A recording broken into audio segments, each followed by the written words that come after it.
Good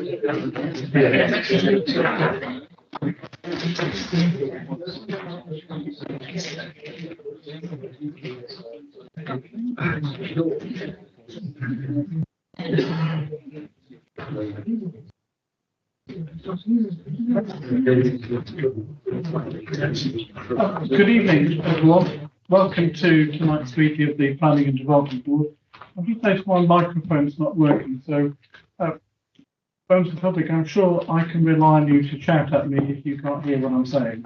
Everyone else, I hope your microphones are working, and please ensure they are turned on, because it is difficult in the public gallery to. We can all hear, but other people can't. None of them will. Yeah.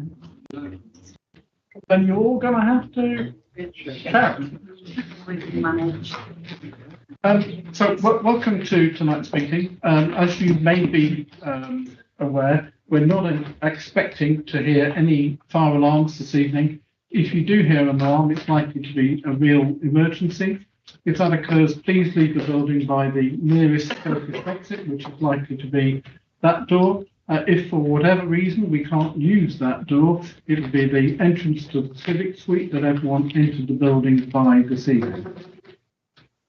Please don't just go home. Go to assembly point G on the car park, which is just outside those windows, and stay there until tonight's proper officer says it is safe to do otherwise.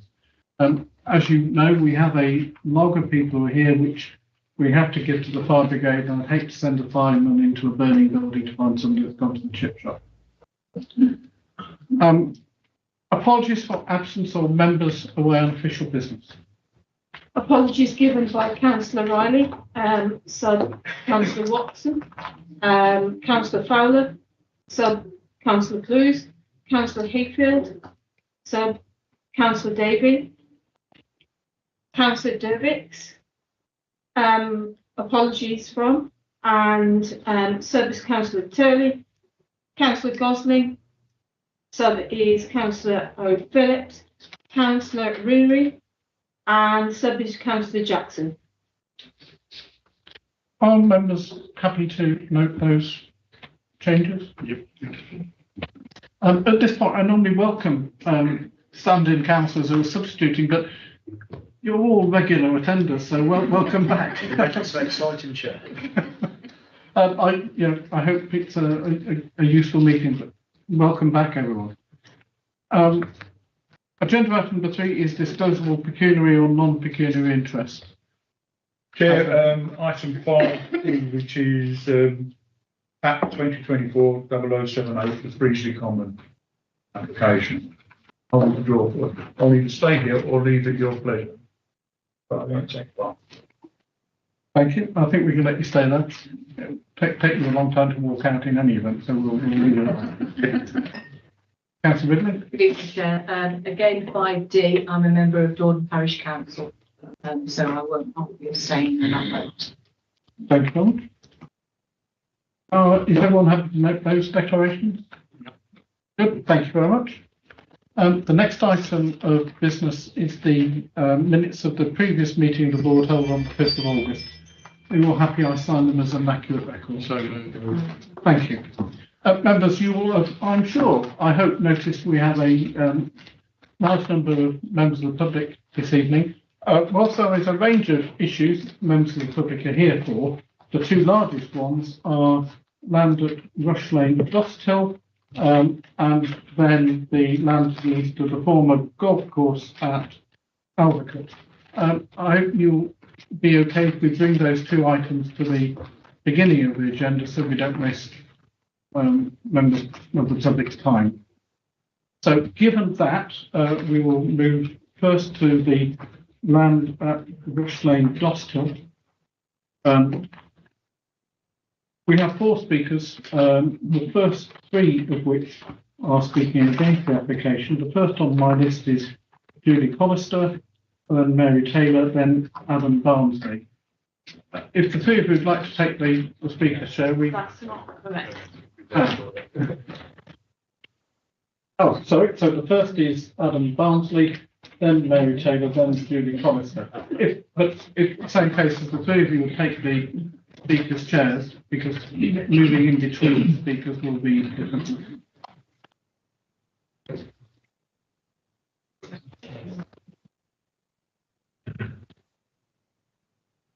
So would the other two speakers like to?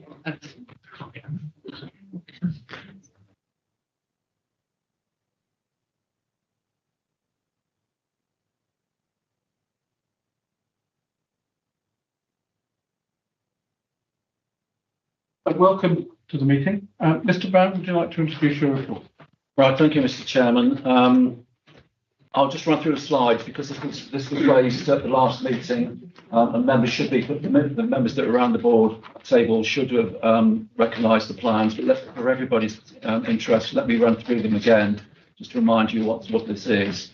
The application is south of Rush Lane, south of Ascot Drive in Dost Hill, north of Rush Lane, and east of the Tamworth Road, which is here. So I appreciate that's not a very good plan, but you can see that the site itself is divided between two districts, us and the Tamworth district, and I'll deal with that in a moment, the Tamworth area. This is the parameters plan, which members saw last time. In other words, it shows you a framework of how the development might pan out if planning permission is granted. Two zones along the front here, zone A and zone B, along the south side of that spur road. The maximum height of those particular buildings is 12.5, and members will be aware that's been reduced from 18 through the course of the application. And again, the uses there are outlined as members saw last time. Zone C would have the largest building where the 18.5 metre building or buildings would go. The green there, as you see, is the green infrastructure surrounding the site. And you can see that the majority, well, in fact, all of the land that was in the Tamworth area would be for the green infrastructure. That was the original landscaping plan that came out. And as you can see from the report, this has been amended such that the applicant has now agreed to semi-mature trees being put in this particular area here, which is the subject of the discussion last time, because of the sewer easement that comes through here, and also the open space that was there. The amended plan that we've got actually refers down here on the note to that fact being semi-mature trees. This is one option that could come forward if planning permission is granted using that framework or parameters plan, the 3 units along the front and the 4th at the back. An alternative would be to have 3 smaller units with the larger unit at the front, as you can see here with the car parking there. Those are options. They are not part of, either of those are not part of this application. The only plan that's before you is the parameters plan, which I showed you earlier. Members will be familiar with these. They're replicated in the papers that you have in front of you. They're the long views through the site. As you can see at the bottom on the Ordnance Survey, they're mainly east-west views with the buildings here, as you can see. And members should be familiar with that from last time round. This is the area at Ascot Drive, which was a major discussion point last time, with the open areas here, as you saw on the previous Ordnance Survey map, and this particular gap here, which is a result of a sewer easement, which runs from here forward to Rush Lane. And this particular photograph and the one that follows indicates the landscaping that would take place in that particular area. And you can see here, the dashed line here is where it was at 18.5, then it was 13.5, and now it's 12.5, which is the top of the arrow point there. And that is after the 10 to 15 years worth of landscaping. The 18.5 figure is there, the 13.5 there, and the 12 is down here. In terms of the cross sections the other way, as you can see north-south here, these are they, with the houses in Ascot Drive, the existing perimeter planting that's there at the moment, the access spur road, the new planting, and the buildings. This is the 2010 permission, which was referred to last time round and was commented on. And then this comes from the note, which one of the speakers referred to last time, bearing in mind this is the papers from last time, indicating the view that even with the landscaping, the buildings would still be just above that. But I should point out down here, this is when the building height was 13.5. 12.5 has been published now, has been proposed now. And here we go with the this is how long, this is what the objectives are saying. This was 2009, 2023. For this particular planting here, it will take the order of 15 years to get that height, and they're concerned about what might happen in here in those 15 years, and therefore they'll still be left with the with potentially a quite large building there, in which they would see. So, Mr. Chairman, there was a deferral last time, and the deferral was so that members were looking at 2 or 3 things. They were asked, the applicant in particular, to see whether or not further amendments could be made, further changes could be made. You already heard that from the report and from what I've just said is that the applicant is prepared to put semi-mature trees in that area south of Ascot Drive, but at the time of writing, no further changes were made, and that's what's contained in the committee report, the main report that you have in front of you. However, the report indicates that there will be an up-to-date situation outlined to you, and I need to go through that tonight. And that's the reason why you have the supplementary report in front of you, and that has been circulated to members on Friday. There are extra copies there in front of you tonight. One of the matters that was referred to last time was HGV movements, and you can see here on the first page of the supplementary report the figures that the applicant has put forward for peak hour HGV movements from the site, generated by the site. And those are the figures which both Staffordshire and Warwickshire County Councils have had no objection to. Then running off through the remainder of the report, Mr. Chairman, as I said in the observation section here, these figures here do not differentiate between north and south movements. There were figures referred to at the last meeting. Those we have now clarified refer to HG movements from the quarry, from the Rush Lane quarry, the Brickworks quarry, and not from this development. And what we're saying here is that the highway authorities, given the position of 2 highway authorities and the Extant Planning Commission, there's not a reason, I'm not recommending a reason for refusal on highway grounds. Since the report was written, and it was only just a few days ago, and I need to update the supplementary report as well, because at the top of that on paragraph 2.2, it says that we've received 350 extra objections. That's now up to 600.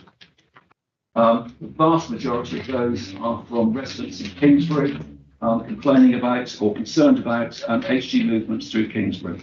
They also refer to HG movements through Dosthill, but the great majority of them refer to HG movements through Kingsbury. I'm not going to, as paragraph 2.3 says there, I'm not going to repeat the observations in respect of that. I do want to comment on the Extant Planning Commission because there was discussion about this last time round. And there are 2 matters which members should be aware of. The first is that the very original Planning Commission, in fact, it was an outline Planning Commission for industrial development here, was in fact 1997. So this Planning Commission dates from 1997. There have been renewals of that right up to the latest one in 2010, either through details or through reserved matters. Now, the original commission included a roundabout junction onto the A51, and that was varied very shortly afterwards to substitute the T-junction, which you saw on the plans in front of you tonight. Hence, the 1997 permission with that T-junction was implemented. And therefore, there is an extant plan commission on this site for B1, B2 and B8 development, for commercial employment development, and the HGV movements that go with that, and the other impacts that go with that. As I said, subsequent permissions for renewal and details of the redevelopment scheme have included that junction, and that explains why it's still extant. It relates back to 1997 permission and not to the 2010 consent. The 2010 consent is only one option for the full implementation of this particular site. As you've seen tonight, the current applicant has put forward 2 options within the parameters plan that have been submitted. And then secondly, on the same issue, The critical matter here is that this is extant planning permission for industrial development. B1, B2, it's not B1 any longer, it's moved on to use class E, but effectively in old money, it's B1, B2 and B8. And this, in fact, that particular mix has not changed since 1997. It's not changed since 2010 materially. And the amount of floor space that's now being proposed is not materially different to that which was approved back in 1997 and in 2010. That 2010 permission did contain two conditions relating to noise issues during nighttime hours. There are no conditions on that 2010 consent preventing 24/7 working. The 1997 permission permits 24/7 working, and that's been retained through every single subsequent review and renewal. And it's being proposed here again, 24/7 working. The two conditions which are referred to relate to HGV movements. And as you can see from the supplementary report, those two conditions were passed back to the applicant, his current applicant, to see whether he would agree to those being imposed on this particular application if granted, and he has done so. He has agreed for those two conditions to be added, and they're outlined in paragraph 2.8 of the supplementary report. In terms of noise, I don't intend to go back over the main report, Mr. Chairman, because there's a substantial few paragraphs in there with the environmental health officer's comments, technical comments, and the conditions that have been attached or recommended to be attached should planning permission be granted are from your own environmental health officers. And then in terms of the visual matters, the current proposal may bring taller buildings closer to residential properties. Certainly than the 2010 consent. But as you can see from the report, Mr. Chairman, the two reports, that is not, in my view, a reason for refusal. The 2010 option had, in fact, as you saw, a service yard and unloading areas between the buildings and Ascot Drive. So there'll be a noise issue associated with that. And to a certain extent, and very much what the environmental health officers are saying, is the buildings themselves will act as a buffer to noise behind those buildings. And that's the main proposition which the environmental health officers are putting in front of you. Members have already had, as I said, there are a lot of objections, but in particular, I know that some objectors have circulated their letters to members, Mr. Chairman, and I know that some members have had those over the weekend. You do have copies of those objections in front of you, and it's only those objections are circulated tonight because the two of the speakers that you have tonight were authors of those particular letters, and they may wish to refer to them as they go through their speeches later on. So that's the reason why only those two have been referred to, Mr. Chairman. And with that, Mr. Chairman, I'll finish. Thank you, Mr. Brown. So members, as you aware from Mr. Brown's comments, on your desk in front of you have a supplementary report and two further documents. Can I just check that everyone has seen those and that you've had an opportunity to read them? If anybody hasn't got them or hasn't seen them and would like to do so, please let me know. No? Ms. Larsley, welcome back to the meeting. As you know, my colleague now will explain the rules on public engagement for your allocated time. The supplementary report includes the slides that are online. But the slides that are submitted that were included on session please report online. So when you're able to see it online, have you got it there? Thank you. They are. If you just look at the supplementary report, yes, Councillor Jackson's got something there. They are being included in the supplementary report. Thank you. Thank you. Good evening. You have 3 minutes to speak, so that was 1 minute for each. What I'll do is I'll stop at 1 minute and then carry on from there. Mr. Barnsley, I think you're first. I'll start with that. Yeah, so carrying on from where Jeff left off there, so you've got a number of slides in there. Perhaps the Belfast State Director last meeting, which one we 2010, okay. So if you look at slide 3, you'll see that Unit 3 built, it is intended to be built in front of Warehouse A. Warehouse A is in the 2010 application. So it's entirely forward of the Warehouse A in 2010. If you look at slide 4, you'll see that there's actually a frontage fund in front of whereas A is only 10 metres in height of walls. It's got a regular roof there. It's obviously substantially less than what we see today. And on top of that, obviously the visual aspect is going to be significantly better than that. Do you mean it is a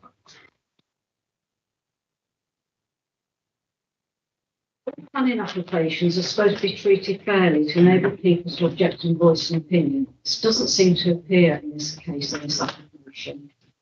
And I also feel that North Warwickshire is rushing is planning through, unaware of making the same mistakes 23 years ago with regards to this area of North Warwickshire. North Warwickshire keeps referring to 1997 applications in favour of the applicant that does not apply the same favours to the objector. I put in Annex A to E, which I think you've only just received this evening. I hope you've all got them. After the meeting on the 5th of August, I believe the applicants had basically information of tonight's meeting on the 6th. We didn't hear till the 22nd of August, so that's time lapse again. Must to enable to get our stuff together. But 19 objections at the last meeting, now we're up to 350 objections. That proves that people were not aware of what was going on. few minutes? I'm from Kingsbury. We're very worried about traffic. Gone through all the data. It seems to have a lot of emissions and anomalies that we need clearing up. It's a massive issue in Kingsbury. There was a massive accident outside my house on Friday night. Details about it. Transport assessment in August 23 predicted additional traffic generated during peak times will be 159 trips in the morning, 155 in the afternoon. And it also states that most HGV traffic will come south through Kingsbury. This is a huge increase in current flows. That's an attachment C to my stuff in there. In contrast, the Transport Technical Note June 24 says at peak times the trips will be only 70 in the morning with 10 HGVs and 67 with 4 HGVs in the afternoon. Given the number of planned lorry bays, this seems suspiciously low, and even this will be double the current HGV volume through our village. That note also predicts 324 HGV movements per day for new activity at the quarry, 290 through Kingsbury, which is 26 two-way hourly movements. The documents do say that that could be included in any issues. Members, do you have any questions to ask speakers? Councillor Midley? Mr. Barsley, obviously very helpful. So which one of these I take it to see, would you like to elaborate on? Both slides, basically. So Unit 3 is obviously built in front of Warehouse A, so that's on slide 3. The additional traffic funds there can't be obviously because Unit 3 is on top. So what we're really talking about here tonight is the zone areas rather than the layout. It's obviously outline of planning. And what was very clear last meeting was that because everybody thought that the extent of planning was for the 2010 application, that meant that they could build it at any point. Well, actually they can't, because that's timed out. That's timed out in 2015. So this is now a new application. And it is worse from the visual aspect to the residential aspect of the 2010. And if we were being given the option of which one we'd like, we take 2010 because that will improve. It'll move the warehouse away from us, and the warehouse itself. So the visual impact is something that's going to be permanent. And just from day one, we know we're going to have tree planting. The tree planting will take a long time to actually evolve into what it needs to be to block it out. The noise aspect, we believe, actually, because we've got such tight, stringent controls for the conditions, that they'll be controlled anyway, and there'll be no worse than what it is today. Our noise report keeps telling us that it's going to be no worse each day. So actually, we take the vision over the noise issue because we got that from day one. And that's just faced last time. This is on the approach to our house. This is not in the back garden. This is driving up your driveway. The first thing you can see in front of you is a steel clad unit. Bringing those units that far forward is going to have a significant impact. Moving them back to be almost in line with the Hundebeck site that exists today won't be visible. And also those units before were, I would take a guess, it's not clear in the drawings at 12.5 metres tall. The outside wall is 10 metres. We're talking about 12.5 metre units. I know we brought it down, but that's all the data show, all the images show.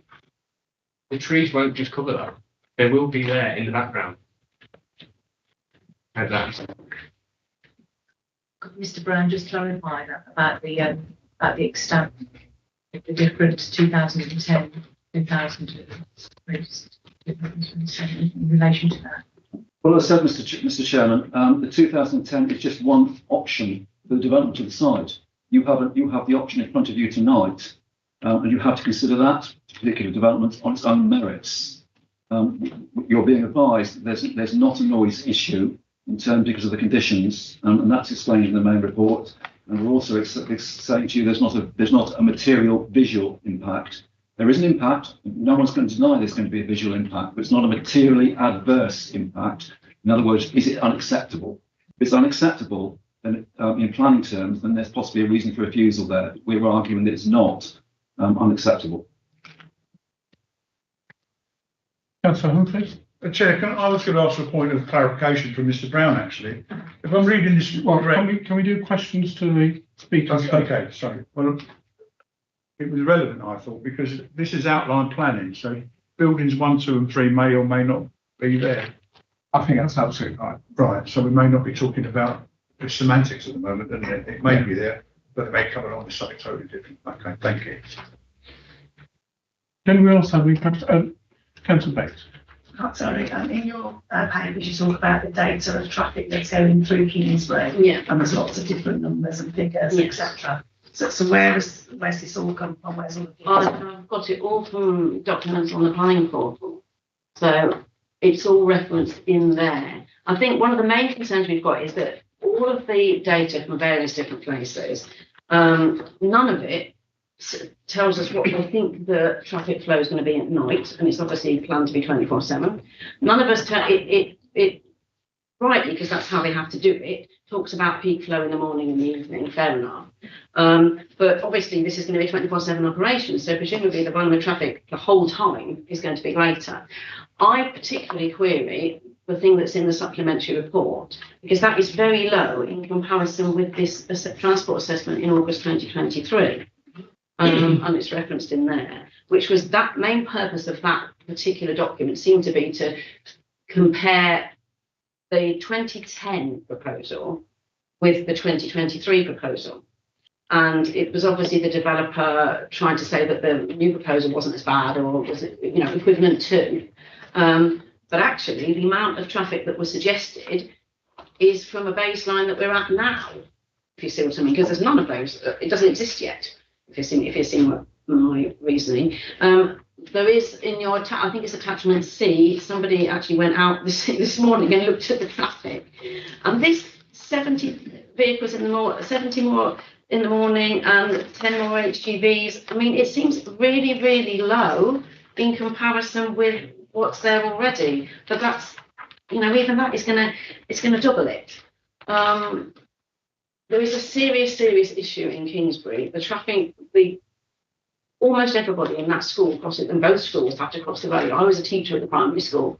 My neighbour was the crossing patrol lady. It was at one point, and I can't find the document, but I've spoken to the head teacher and we both remember it, deemed the most dangerous crossing patrol in Warwickshire.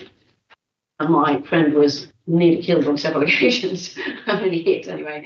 It's a very dangerous road. We have lots of accidents. There was a big one on Friday. There is an extremely strong feeling in the village about the amount of traffic coming through, and especially on lorries. And I realise that there was the quarry issue as well, but all of the documents say that those movements had to be included in any kind of decision about the traffic plan, whether that was relevant to the proposal. obviously, we need to know what the projections will be for the non-peak hours during the day and then at night. I mean, it says this, that they want to put a cap of eight HGVs at night per hour. That's a lot. A lot more noise, keeping people awake at night, adding to more health problems. It's a serious issue within the village, and we are very, very concerned that we're going to have more traffic on a very busy, very dangerous road that our children have to cross to go to school. It's all there in my paper. Thank you. Thank you. I think the fact that we've had 600, most of them from Kingsbury, goes to show the strength of feeling about the traffic. We only found out about this proposal literally since Julie put it on the village Facebook page a month ago. It's been very last minute. I don't feel that we've been. As a village, we feel completely bowled over by the whole thing because it seems to have just landed in our lap, and we really don't want any more traffic through the village. It is especially on a day when the M42 is misbehaving. It all comes through. I think if you look at the data there's a highlighted yellow data somewhere there in my attachment C. You can see it's quite high that day. That was because there was something happening on the M42 and we got a lot more traffic through the village. But if you look this morning, there were 605 cars southbound just down the hill. And the schools aren't back yet. Did you say a local resident? And this is a local resident, yes. Sarah Nesbitt helped me. She lives at the bottom of the village. She came this morning. We really don't want any more traffic through our village. It's not safe. Any other questions, members? In which case, thank you all very much indeed. Members, our next two speakers are Mr. Henry Courtier and Mr. Stuart Black. Gentlemen, if you take the speaker's chair.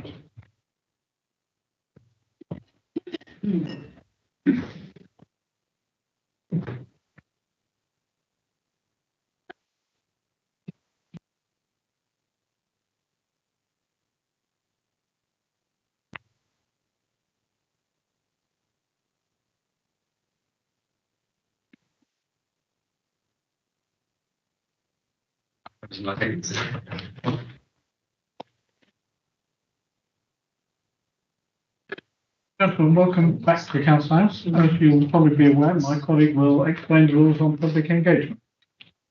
Good evening. You'll have 3 minutes to speak. Once I start the timer, I'll remind you at the 2-minute interval that you've got a minute left. Are you both speaking or just one? Well, speaking. Okay. I'll start the timer once you start speaking. Okay, thank you.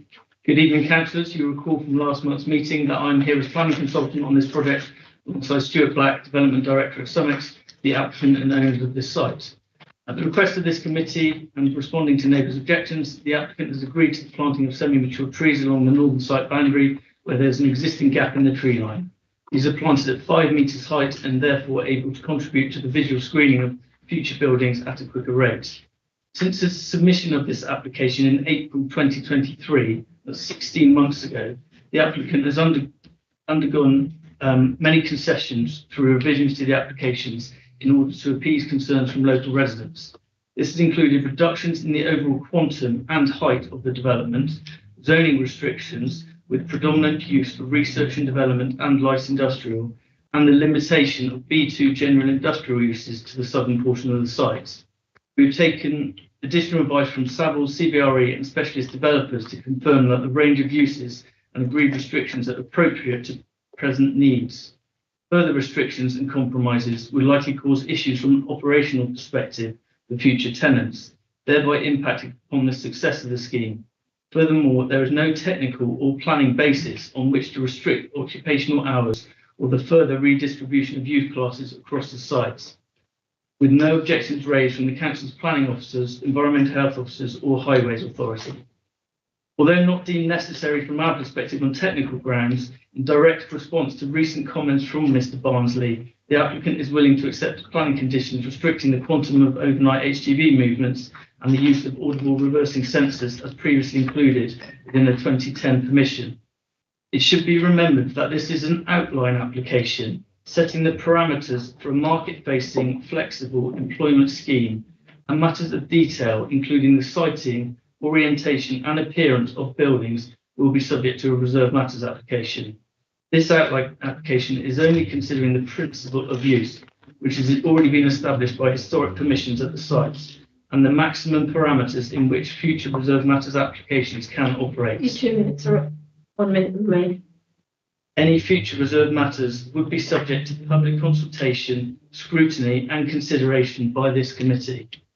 It is therefore respectfully requested that you support Planning Officer's recommendations in granting outline permission for this development, which will make a significant contribution to the local economy and provide numerous job opportunities both through construction and the operational phase. Thank you. Thank you. Members, any questions for our speaker? I think I saw Councillor Bates first. Thank you very much. So I fully appreciate that. Obviously, you've got the 2 conditions within there which you've taken on board and put those in. Obviously, you've heard from residents about the grave concern about the volume of traffic. I mean, what assurances are there? I mean, it says on here that there's up to, in peak hours, up to a total amount of 10 AM and then 5 in PM. What assurances is there for the community that that is going to be the movement during those hours? Any indication of what the traffic will be like in other hours apart from the ones that are through the night? My response to that would be a robust transport assessment has been submitted to the council, to the Highways Authority, that details all traffic movements associated with this development on the worst case scenario. So the figures presented, which do include, the full report does include figures throughout the day, is based on worst case scenario, and that's been signed off by both Staffordshire and Warwickshire Highways Authority to say that there's no objection on highways grounds. So within this document that I'm looking at then, so this worst case scenario is 10, Yes. maximum of 10 and maximum of 5. Yes, that's what the Worst transport case scenario assessment between those hours. Yeah. Councillor Hurst? Thank you, Chair. You said that you'd be the employment construction. How many locals are you planning on employing? With the construction units? It does depend again on the reserve matters because that will define the exact split of uses. So we submitted an economic statement with the application. I think the figure from the top of my head based on full occupancy of it was about 250 jobs generated at this site. Construction side. Sorry, doing construction. I can't recall off the top of my head that figure. That was the operation. How the average you think you take on across the sites of the... I mean, I have seen, I've had experience elsewhere of a safety job roles being identified for local opportunity within that stage, and that's something that can be a condition during the reserve matter application to make sure that there are opportunities for young people and local firms. But in terms of absolute number, I mean, it's difficult to say because it does depend on the nature of the design. They're not particularly complicated buildings. There's a groundworks phase, then there's 4 walls and a roof, and they're not sort of super sophisticated buildings. Some of them may have more sophisticated fit out depending upon in the R&D field, for example. And they go to specialist firms, and it depends what the specialist firms place. So I'm sorry, it's very difficult to be very specific, but I think in terms of those opportunities that I have seen that conditioned elsewhere, and I'm sure it's something that this local authority has done in the past, and it's something that we have an objection to joining this at a stage.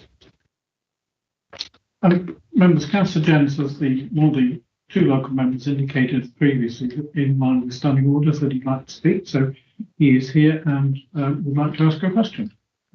Yes, thank you, Chair. As it happens, Councillor Bates has just asked exactly the same question that I was about to ask. But I will just have a small question. The 10 vehicle movements, do you know how many of those are likely to go through Kingsbury and how many are likely to go north through Doston? The transport assessment was submitted on the or suggested that they would all travel south through Kingsbury. Because it's the quickest way to the strategic road network and motorways. So again, that's showing kind of a robust worst case scenario that all traffic goes south. In reality, there may be some turning left out of the site, some turning right. But the 10 figure quoted and the way the Highways Authority have viewed it is based on that traffic going through Kingsbury as worst case. Okay, thank you. Thank you, Chair. Thank you. Members, any other questions? In which case, thank you both very much indeed. Just before members open the debate for further discussion, Mr. Brown, I'm getting a little confused, I should say myself. Last time around, we talked about larger number of vehicle movements than now. Just like your assurance that you're comfortable with. Sorry, can you speak a little louder? Thank you. I did ask. So I know thank I'm you. getting older, but it's really doing quite back here. So, Mr. Brown, I'm getting confused over the number of vehicle movements. Could you just give the board your assurance that you have reviewed the modelling, that these vehicle movements are accurate? And also, are you aware of any other vehicle movements that are different to what is happening now that the board should take into account? As I said, Mr. Chair, the Highway Authority has the Highway Authority's responsibility to look at that transport assessment. The Highway Authority will look at the modelling. The High Authority will look at the numbers. The Highway Authority will always look at a worst-case scenario, which is what has been explained. The Highway Authority has not raised an objection.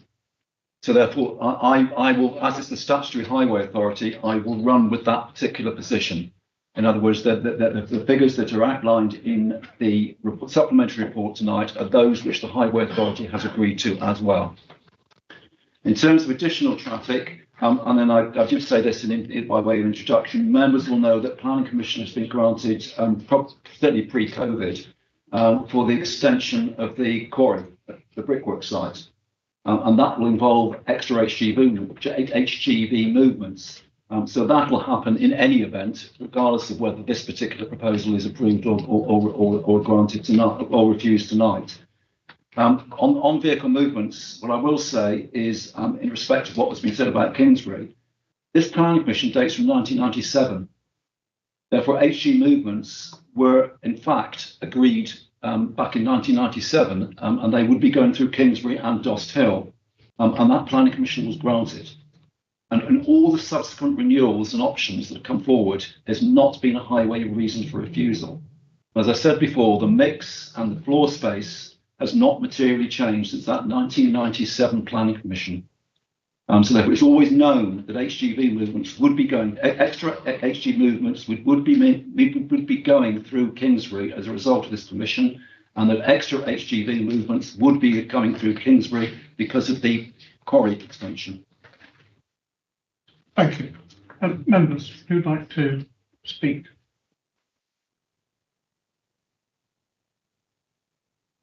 Thank you, Chair. I understand that the application's been in since 1997 with not many changes to it. But in 2017, it's a domestic dwelling application. So it's completely turned on its head anyway, because it's changed completely from an industrial application to for some dwellings. Although it's refused, I understand that it was refused. So I don't think we should really be relying too much on the 1997 application. It's just not making much sense when the objections that are coming through now are for today's planning application. I think that's how we should be sort of looking at it for the residents' sake. Thank you. There's more point. Can I answer that directly, please, Mr. Chairman, because it goes to the kernel of what we're doing. Residential permission here was refused by this council. An appeal was withdrawn. That does not remove the extant planning commission on the site. No. There is an extant planning commission on the site. The residential development was just an alternative way of developing the site. It does not remove the extant planning commission on this particular site. Thank you, Mr. Chairman. Are you happy with that, Yeah, Councillor? thank you. So there was a consent already. Other things came in between, but that is there because the developer at the time started work, and so they've taken it up. It's the legal position. Sorry, I did see some of the hands, but I can't. Councillor Phillips? Yeah, I'll say it's a mixture of my view and some concerns.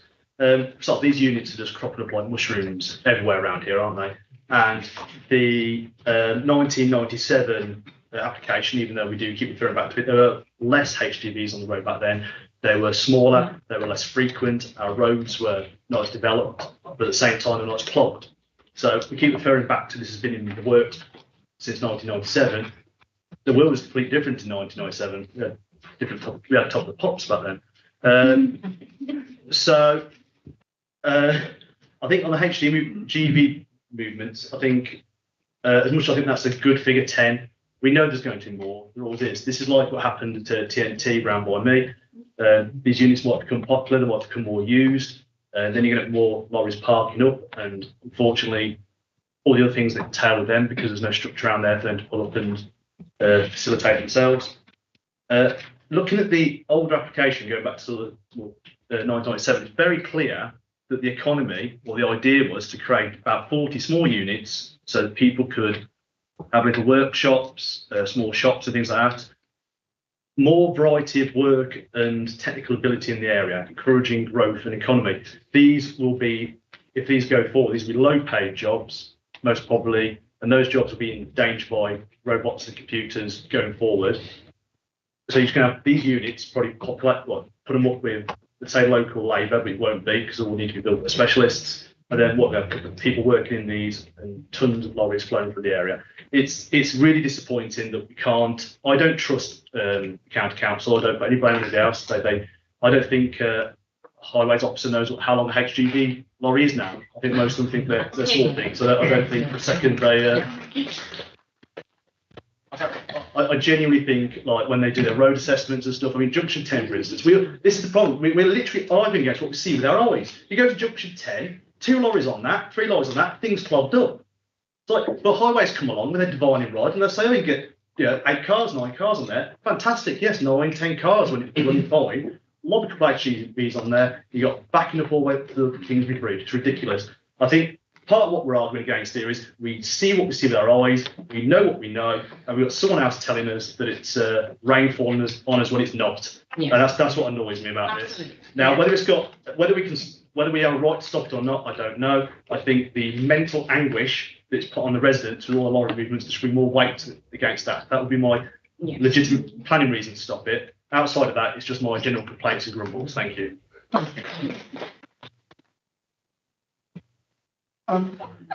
Sorry, Councillor Bates.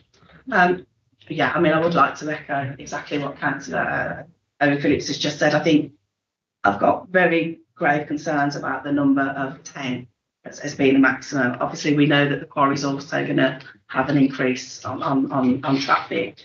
And I do think that there's a massive difference from 1997 in regards to the increased volume of traffic. To also hear that, to also hear the applicant saying that predominantly through Kingsbury gives me grave concern about the risk, and it's very disappointing about highways that all of that has not been looked into, because we're not in 1997 now, we're not in 2010. You know, things have moved on, and the lanes and the traffic is a major concern. Thank you. Members who the other councillor. Yes, thank you, Chair. Echo what's been said. I'm finding it very difficult to support this. I appreciate the work that the developers have put into this, but I'm just finding what I find it difficult is that this is housing was refused because it was to industry, and so we're putting industry close to houses, which seems a bit of an anomaly. And I think I agree with what Owen said. I mean, if this was sort of designed to be some sort of low-level starter businesses, it may well be that it would be easier to support.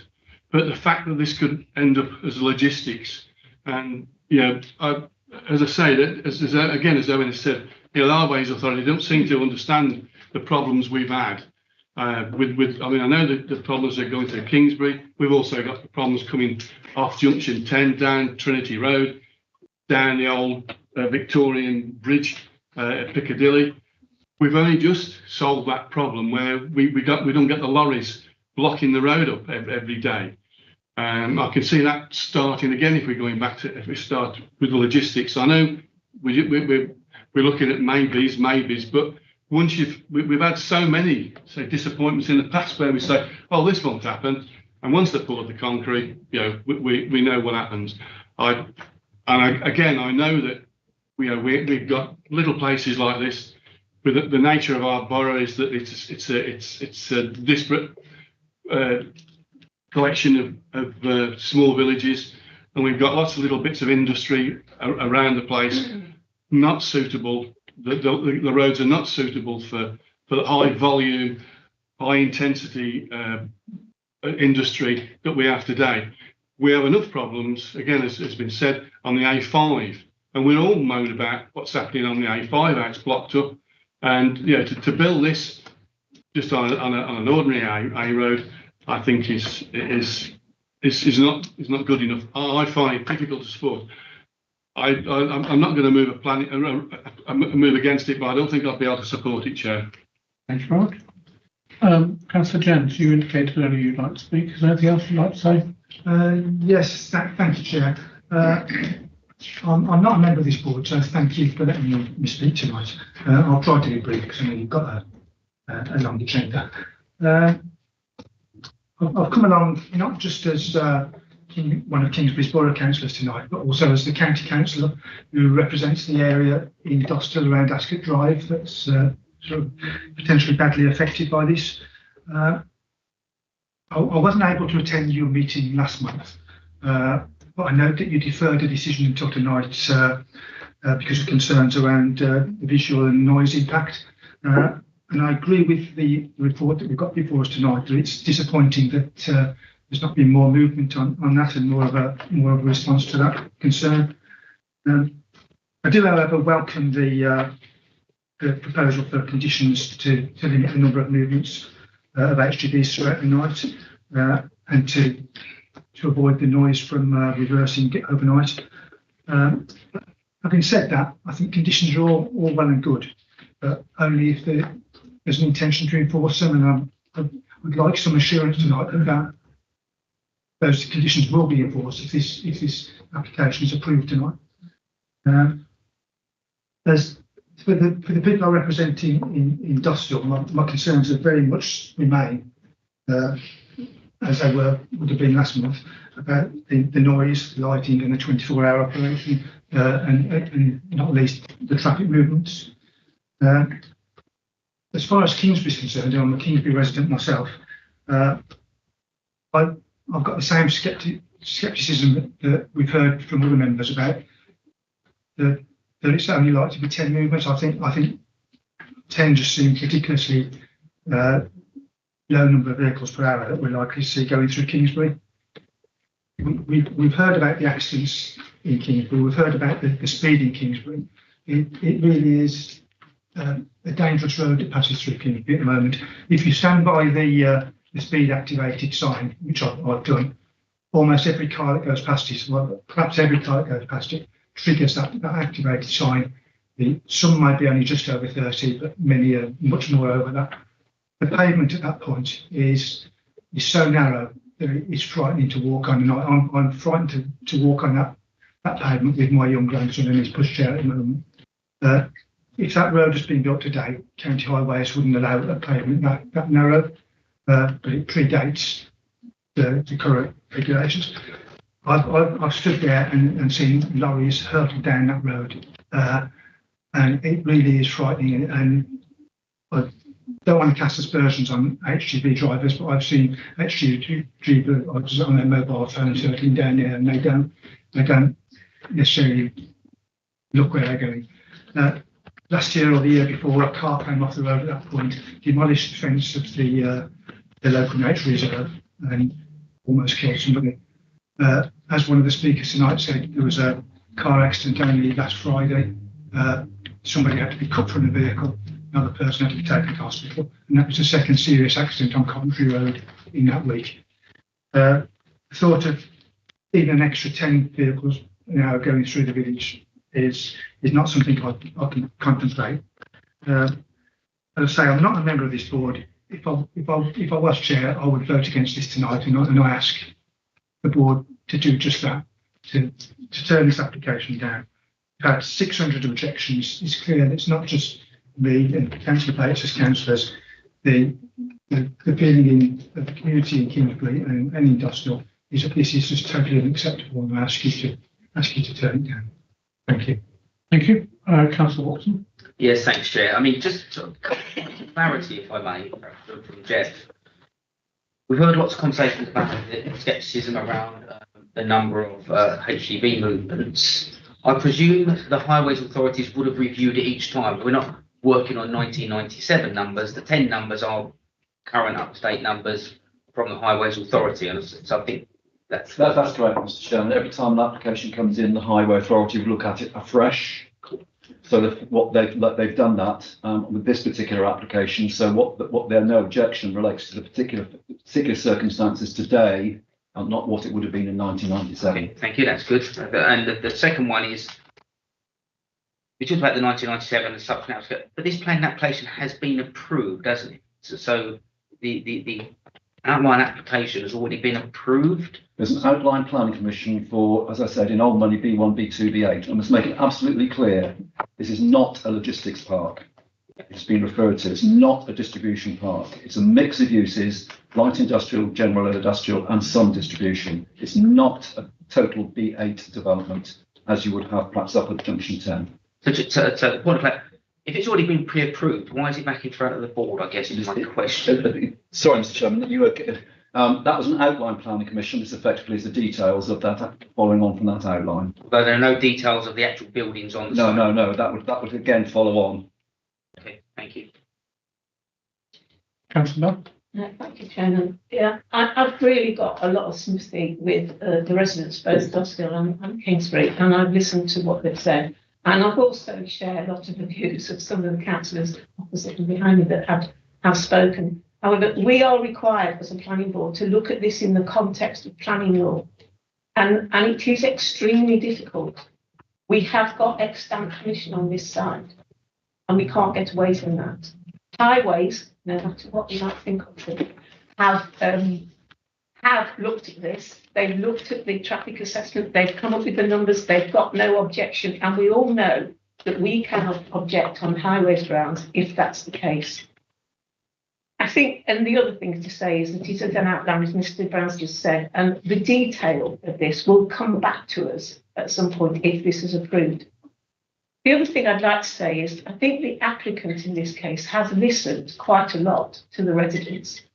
Quite a lot of compromise, if you like, had gone on before the last meeting, and then it was deferred to see if even more work could be done, and further work has been done. And I think we need to recognise that.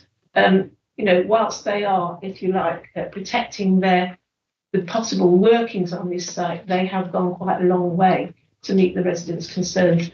It is extremely difficult, but we haven't got planning reasons to refuse this. And that is extremely difficult because I have got a lot of sympathy. But planning law is planning law. Councillor Midman. Yeah, I'd like to echo what Councillor Bell says. I came to be a borough councillor because I got wrapped in some planning thing that was happening around my village. So to understand, it's a terrible animal. It can suck you in, get you involved, and you spend every Friday afternoon, every sort of like waking hour reading through documents. It's completely passionate. It makes me very passionate, as it does all the residents that are here tonight, because it's traffic, it's noise, it's pollution, it's building which you think things that are not really going to enrich your life as a village.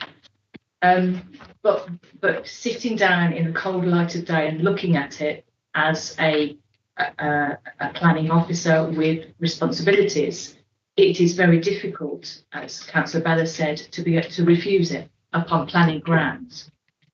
I've got to congratulate the residents. I actually did go to the original planning site way back last year in the pouring down with rain. Mr. Brown always seems to do it in the rain. And also I went to Ascot Drive and met with one of the residents, Adam Barnsley there, who's been stalwarting, trying to help his community and drive matters forward. And I think that the residents have done a lot already to be able to help with mitigation of visual and noise and that sort of thing. But I understood tonight, I think Mr. Barnsley said that he would prefer the noise rather than the visual aspect, but that could hopefully come through with some when it comes back to board. So my heart goes out to everybody. Traffic affects us all. Visual amenity is a massive thing. We are a rural borough, and that includes Kingsbury, and that includes Dosthill. We are rural in our very nature. So it irks me that Tamworth's got the green space. Why haven't we? I know it probably falls in the remit of how the lay of the land is. But yeah, I am passionate about this. I am passionate that residents take responsibility for engaging with their planning board and their councillors and their officers. And it is an awful creature. It really is. But on this occasion, I can't see how we can refuse it because of the extant nature of it. Thank you. Thank you. Councillor Phillips. Thank you. I agree with everything that's been said, and I agree with Councillor Bell says about planning law. I disagree wholeheartedly with the highways. I think they just use a dice. But I do think there's a reason why there's not just a ton of solicitors sitting around here with some legal books making these decisions. We are elected to represent our residents. We're elected to see an overview of the entire borough. And admittedly, if we can't vote it down because of common sense reasons, which I think is one of the reasons we are elected, then I think it should be voted against because of weighted against the detrimental impact it would have on the locals. Was there anything to do with the psychological and sound on residents nearby? That a reason to? You can ask a lawyer for an opinion. Yeah. Do we have anything in our policies? I think, other than the impact on neighbours' immunity, that would be relevant here, particularly as far as residents' mental health and other concerns. Not in planning terms, not from my recollection. It's got to be planning legislation, and the objections have to be in accordance with planning.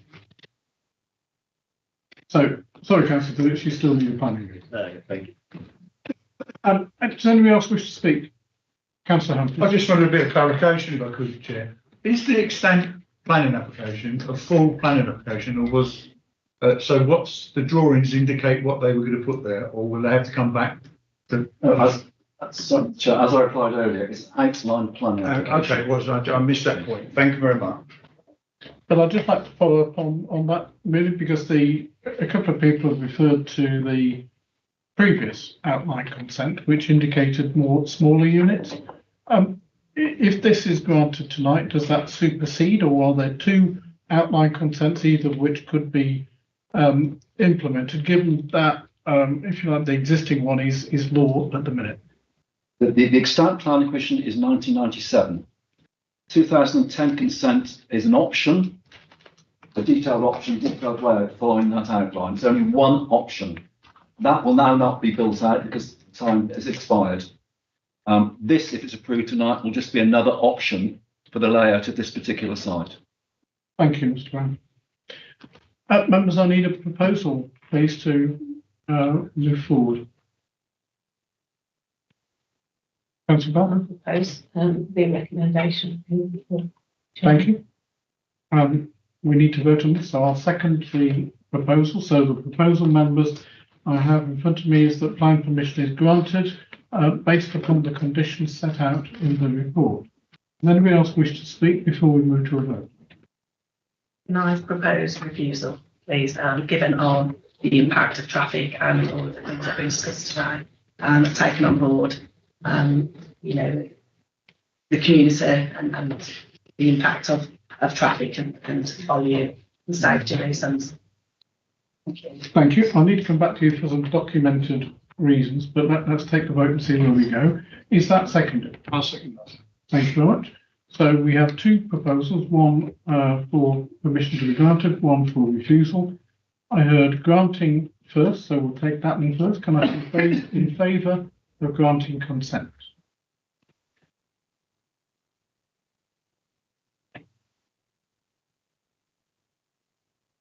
And those against?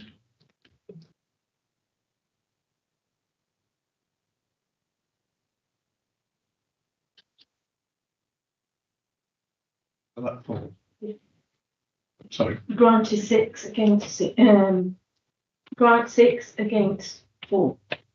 So, given that vote, that was a majority in favour of granting consent. I don't think we need to move to the alternative proposal to refuse it because planning permission has been granted.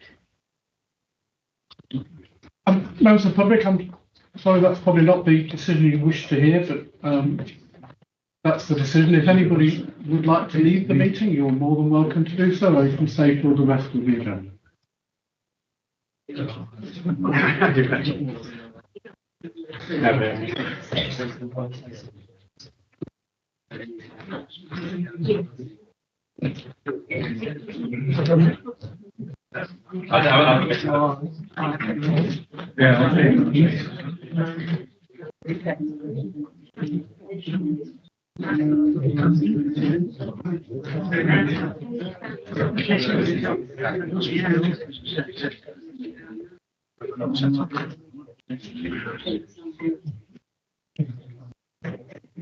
Members, we're now going to move on to application 755 for the former Tamworth Golf Course.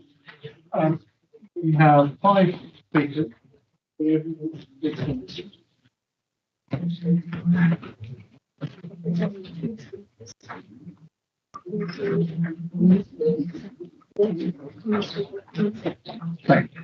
So, Mr. Briggs, Mr. Hopkins, if you'd like to take the speaker's chair while Mr. Brown introduces his report. Well, thank you, Mr. Chairman. I'll catch up with you in a minute. Here we go.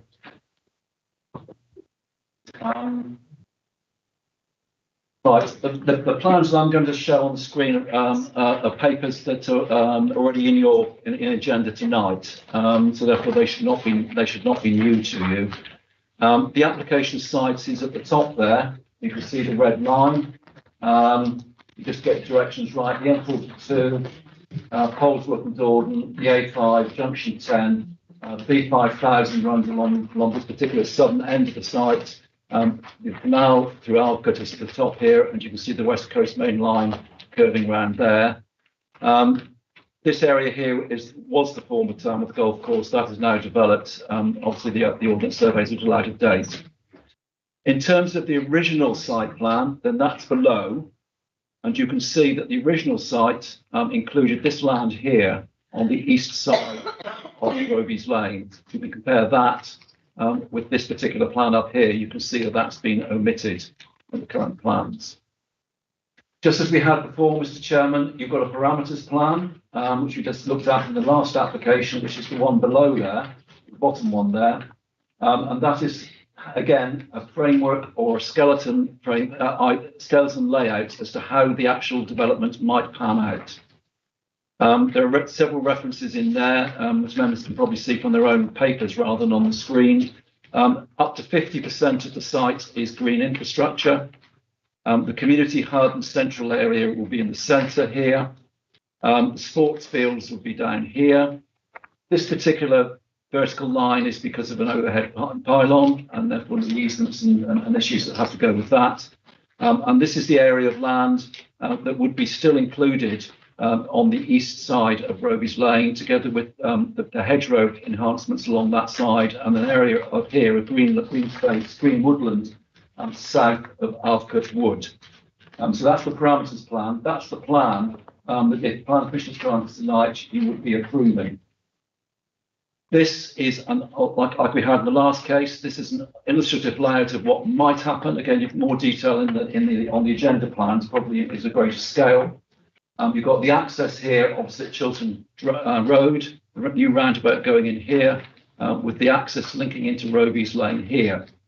Roby's Lane would then, from up here would then become cycle and pedestrian way of the main spine road going through the development itself. And then you can see the various residential areas as a consequence of that. Below is a possible phasing plan, which which is referred to in the report. Basically, the phasing would go from south to north. That's the easiest way to outline that. In terms of an aerial photograph, that is already again in your report.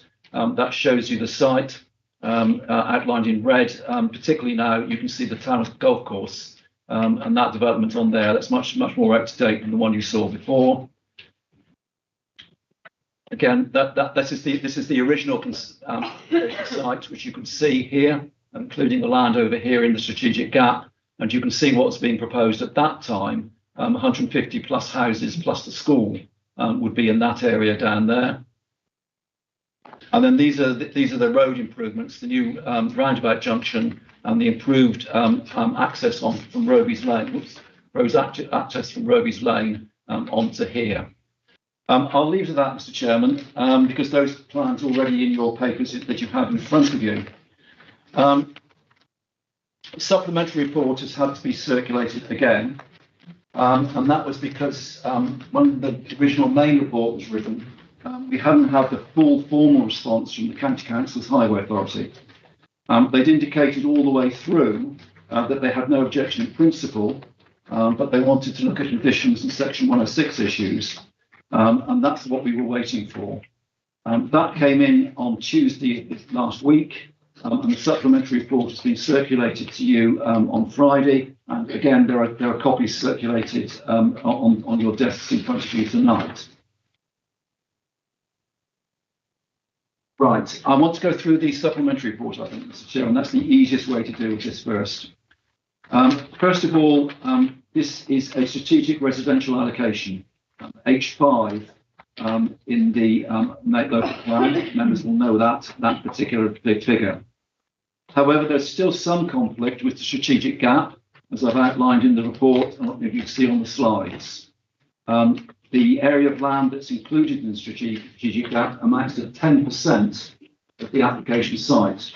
Whereas when it was previously submitted on the original plans, it was far more substantial than that. And you'll also see from the report and the plans that the development in that strategic gap consists of a link road. The roundabout, the top end, the northern side of that roundabout, plus the link road that goes through to Roby's Lane up here. So that is all the development that's being proposed within the strategic gap. No built development in terms of housing, schools or other build structures would be included in that particular part of the site.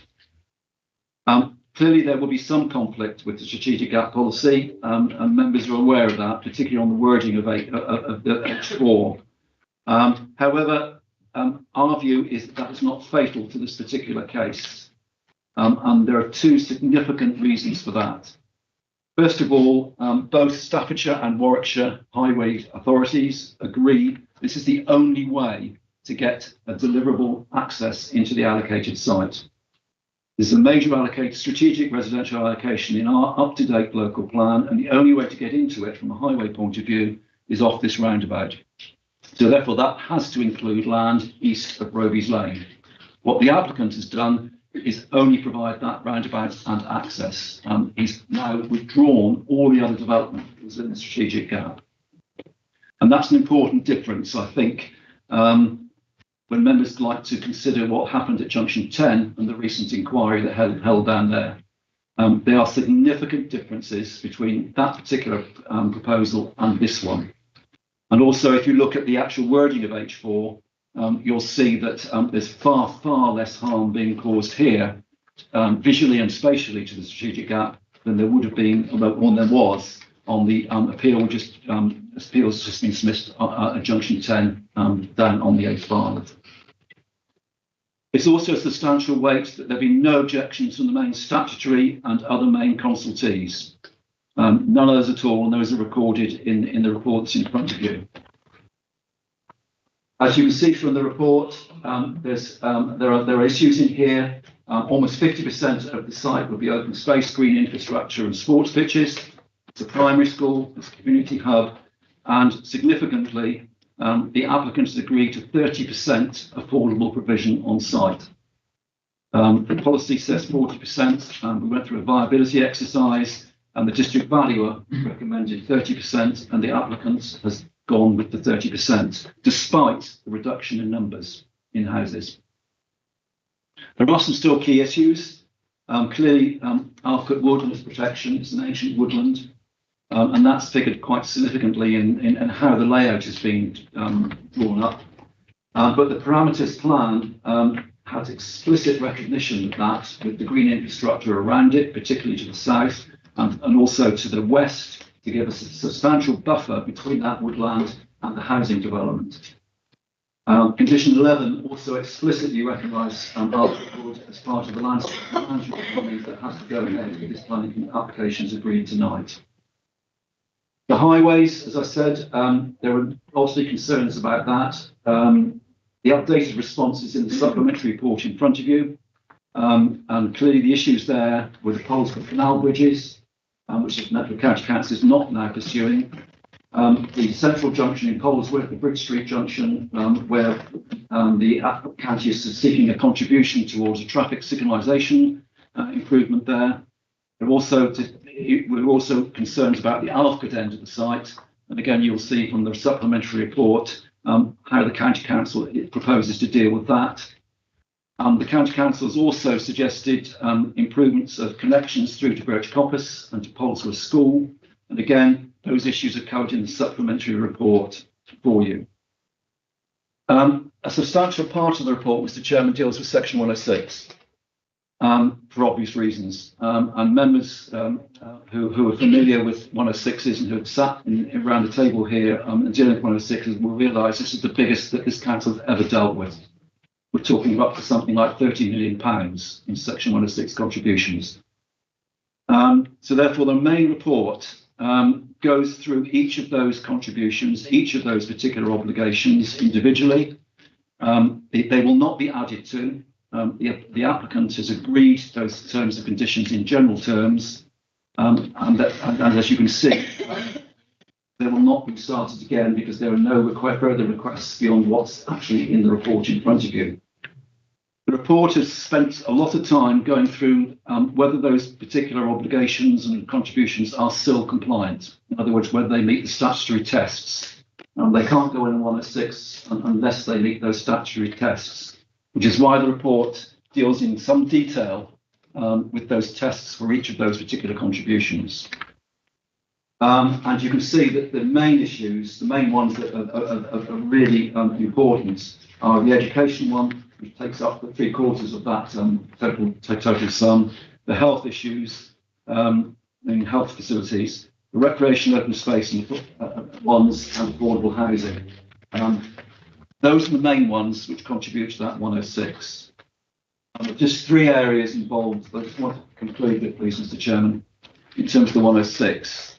You'll see from the report, the County Council as Education Authority has given an either/or, either expansion of the school at Polesworth or a new school to take in H5 and H4, the other allocation on the other side of Dordon. We can accept an either/or in 106.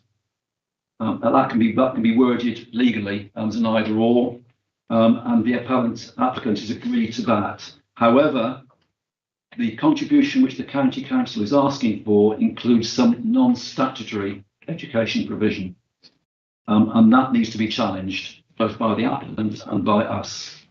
It will not reduce the contribution substantially, but it will reduce the contribution. And that needs to be bottomed out with the County Council, Mr. Chairman. Secondly, the recreation open space contribution. You'll see in the report there's reference to our own Community and Environment Board, which met at the end of August, and how that was going to deal with recreation facilities in Polesworth and Atherstone. And the recommendations that went to that board were agreed unanimously, if I'm correct. So what I've said in the committee report is now the situation as a matter of fact, in the sense that now we are on our way to getting new facilities in Polesworth and Atherstone, and therefore the contribution will go towards those particular facilities. However, as you'll see from the report, Mr. Chairman, Tamworth Borough Council has also made a request for indoor recreation provision. I do not believe they're as far advanced as we are on that particular issue, but that, again, Mr. Chairman, that needs to be confirmed with the Borough Council in Tamworth. And then finally, affordable housing provision. As I said, it was 30%. That amounts to some 380 houses. We need to look as a council at how that might be provided. There are various options, and as you'll know, Mr. Chairman, in dealing with other applications recently, those options have widened. The flexibility for affordable housing is wider than we looked at before, and the report indicates some of the options that could be considered as part of that. Whether it's off-site contributions, whether it's gifted units, whether it's gifted service plots, or whether in fact there's a range of affordable housing, through intermediate and social rent as well. We also, Mr. Chairman, on affordable housing need to have it phased throughout the whole site. We don't want 30% in one particular phase. It has to be phased throughout the site. It also has to meet our own particular needs. As you'll see from the report, Mr. Chairman, the Tamworth Borough Council has made a request to be involved in that discussion, and that's one of the reasons why, Mr. Chairman, the recommendation, I think it's recommendation B or C. It deals with the heads of terms and those particular issues coming back to you for further debate. I would recommend, Mr. Chairman, that you run with the recommendation that you would grant planning permission subject to conditions, which I'm asking to delegate to me, and is subject to the heads of terms which are already contained in this report, to be referred back following further discussion, particularly as a county council. I'm sorry that's a bit lengthy, Mr. Chairman, but there's an awful lot in that particular report and in this proposal to consider. Thank you, Mr. Brown. Mr. Biggs and Mr. Hopkins, welcome to Planning Board. As you might guess, my colleague will now explain the rules on public engagement. Good evening. You'll both have a total of 3 minutes to speak. I'll start this timer when you start speaking. At 1 minute and 30 seconds, I'll let you know, and then we can stop speaking. You can start speaking, and I'll start the timer. Thank you, and good evening, everybody. I am the owner of Alpcote Wood, an important and integral part of the meaningful gap, the strategic gap, and a crucial part of our landscape. We've provided independent evidence through long correspondence that supports our prediction that there will be a factor 10 plus increase in the incidence of human trespass and related impact due to the greater proximity of houses. There is minimal regard given in the current proposal to improving boundary security around the woods, and no mention at all of further deterrents we have lobbied for, such as CCTV. We request that conditions are included that address these, plus ongoing monitoring to address any increasing problems. The Woods also has an established programme of public open days and school visits, and we are passionate that this should continue. However, we predict a much increased burden upon us as a result of this development. Our current infrastructure can cope at present, but will not accommodate such an increase. We've lobbied hard for a contribution towards a temporary building at the Woods that could help significantly, so far to no avail. With us all in a climate crisis and public engagement now more crucial than ever, we do not believe we should have to pay for it all. Furthermore, traffic already causes problems in Stonydale, Glasgow, Abington and the surrounding villages. And the proposed contingency plan in this development of changing the traffic light timing will cause even greater problems for the existing residents and is thus not an acceptable remedy. Thank you. Good evening. I'm going to change this a little bit from what I originally put. I've noted the interest in Mr. Brown's point on the only 10% in the meaningful gap. But in my opinion, by granting this, you undermine your own meaningful gap, strategic gap, sorry, and it will cause that gap to fall. You need to deny this application, and even if you lose it on appeal, it will still be able to uphold your own strategic gap. You can't build in even 10% of it. And I know that 10% is probably the island. Why it's there is beyond me. They're not going to build there anymore, according to them. But no, let's build it anyway, in case we want to open up that back, which I suspect what's going to happen. And I suspect they're going to continue building all the way through Birchmore.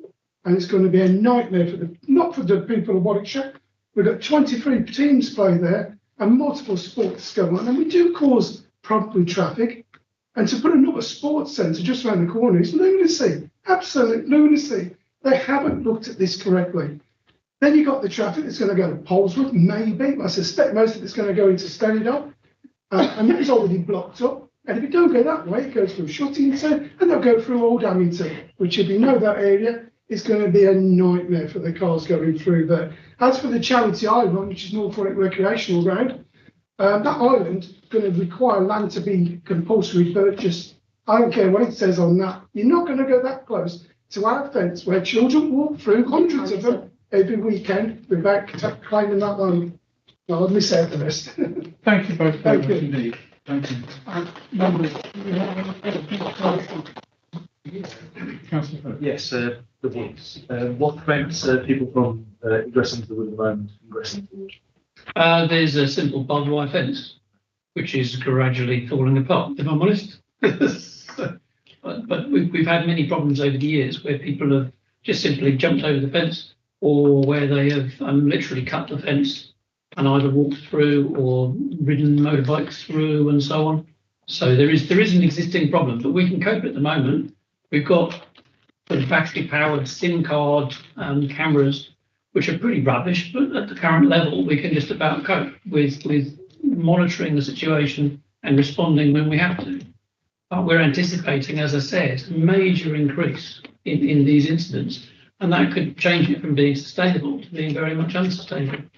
And that would be disastrous for the wider programme that we have at the moment. So how far would a fence be practical? What's that, a ditch or boundary barrow? What's the practical solution? I think improving the fencing around the gateway and predominantly north from the gateway towards our northwestern boundary, as well as perhaps some more fencing down the southern flank. So not necessarily that much more actual fencing, but yeah, basically the existing fencing needs to be replaced and a bit more needs to be added. But I think it would be prudent to upgrade it because of what I just said. We need to try and keep people out rather than give them the opportunity to just jump over the fence. And it's actually people like barbecuers and so on that I'm particularly concerned about, because it's a great temptation. It's a beautiful site. It's an award-winning site, and it's very tempting. Whether it's children wanting to ride their bicycles, which can compromise the habitat, whether it's people trying to steal something, cutting the fence, and then being followed by other people who think, oh, I'm going to have a nice barbecue there. We've had people lighting fires next to our wood store. You know, I mean, I say we can cope at the moment, but we can't cope with a factor 10 increase in problem. Any other questions, members? I was just, sorry for you, Chair. I was just going to ask, you said about an additional building you wanted. Yes. That's basically to provide a hub for CCTV, but particularly to provide effectively like a study centre for the children, for the school visits, and like a visitor centre. So it means that at the moment we have a storage building where we keep a tractor in order to do an open day like we did last weekend, just a week ago.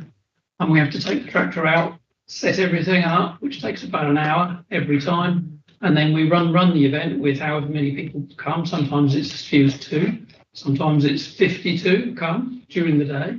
And then at the end of the day, we have to take it all apart, put the tractor back in again. So it's quite onerous upon us. And I think that with a development such as this, we're likely to get many more visitors, which in one way could be fantastic because it helps to increase the public engagement. But we can't do it all on our own. We need some help in order to be able to manage that. So improved facilities would make a huge difference. Any other questions? Councillor Ridley?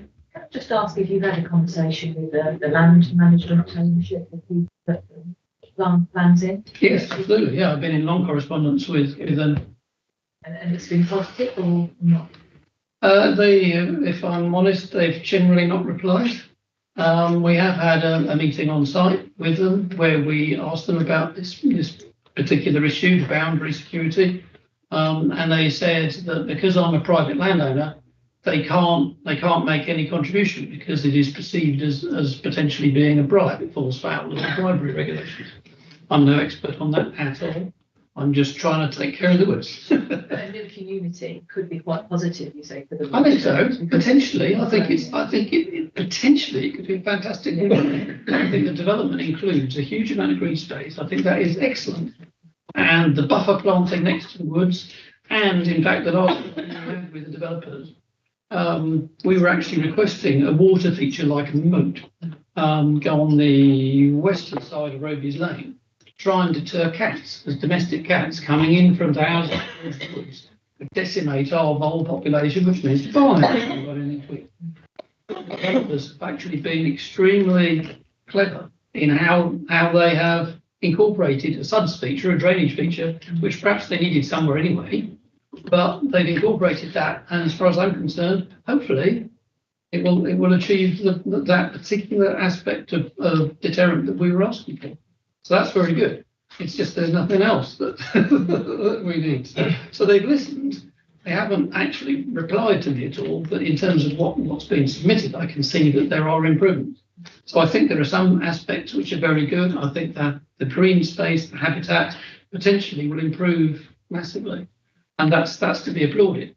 But I don't want all of that to come at the expense of the woods becoming completely unsustainable. And me having to say, I just can't do this anymore. Councillor Chapman. In terms of the comment Mr. Hopkins made around the 10% of the meaningful gap being built on, I'd be interested to know what restrictions are then in place to actually not erode that anymore, or is there an opportunity to not even have that 10% within this planning application? We'll follow up on that in the debate, if you don't mind. Do you have a question for the speaker? Any other questions, members? In which case, thank you both very much indeed. Next speaker is Mr. Mark Bassett. Mr. Bassett, if you take the speaker's chair.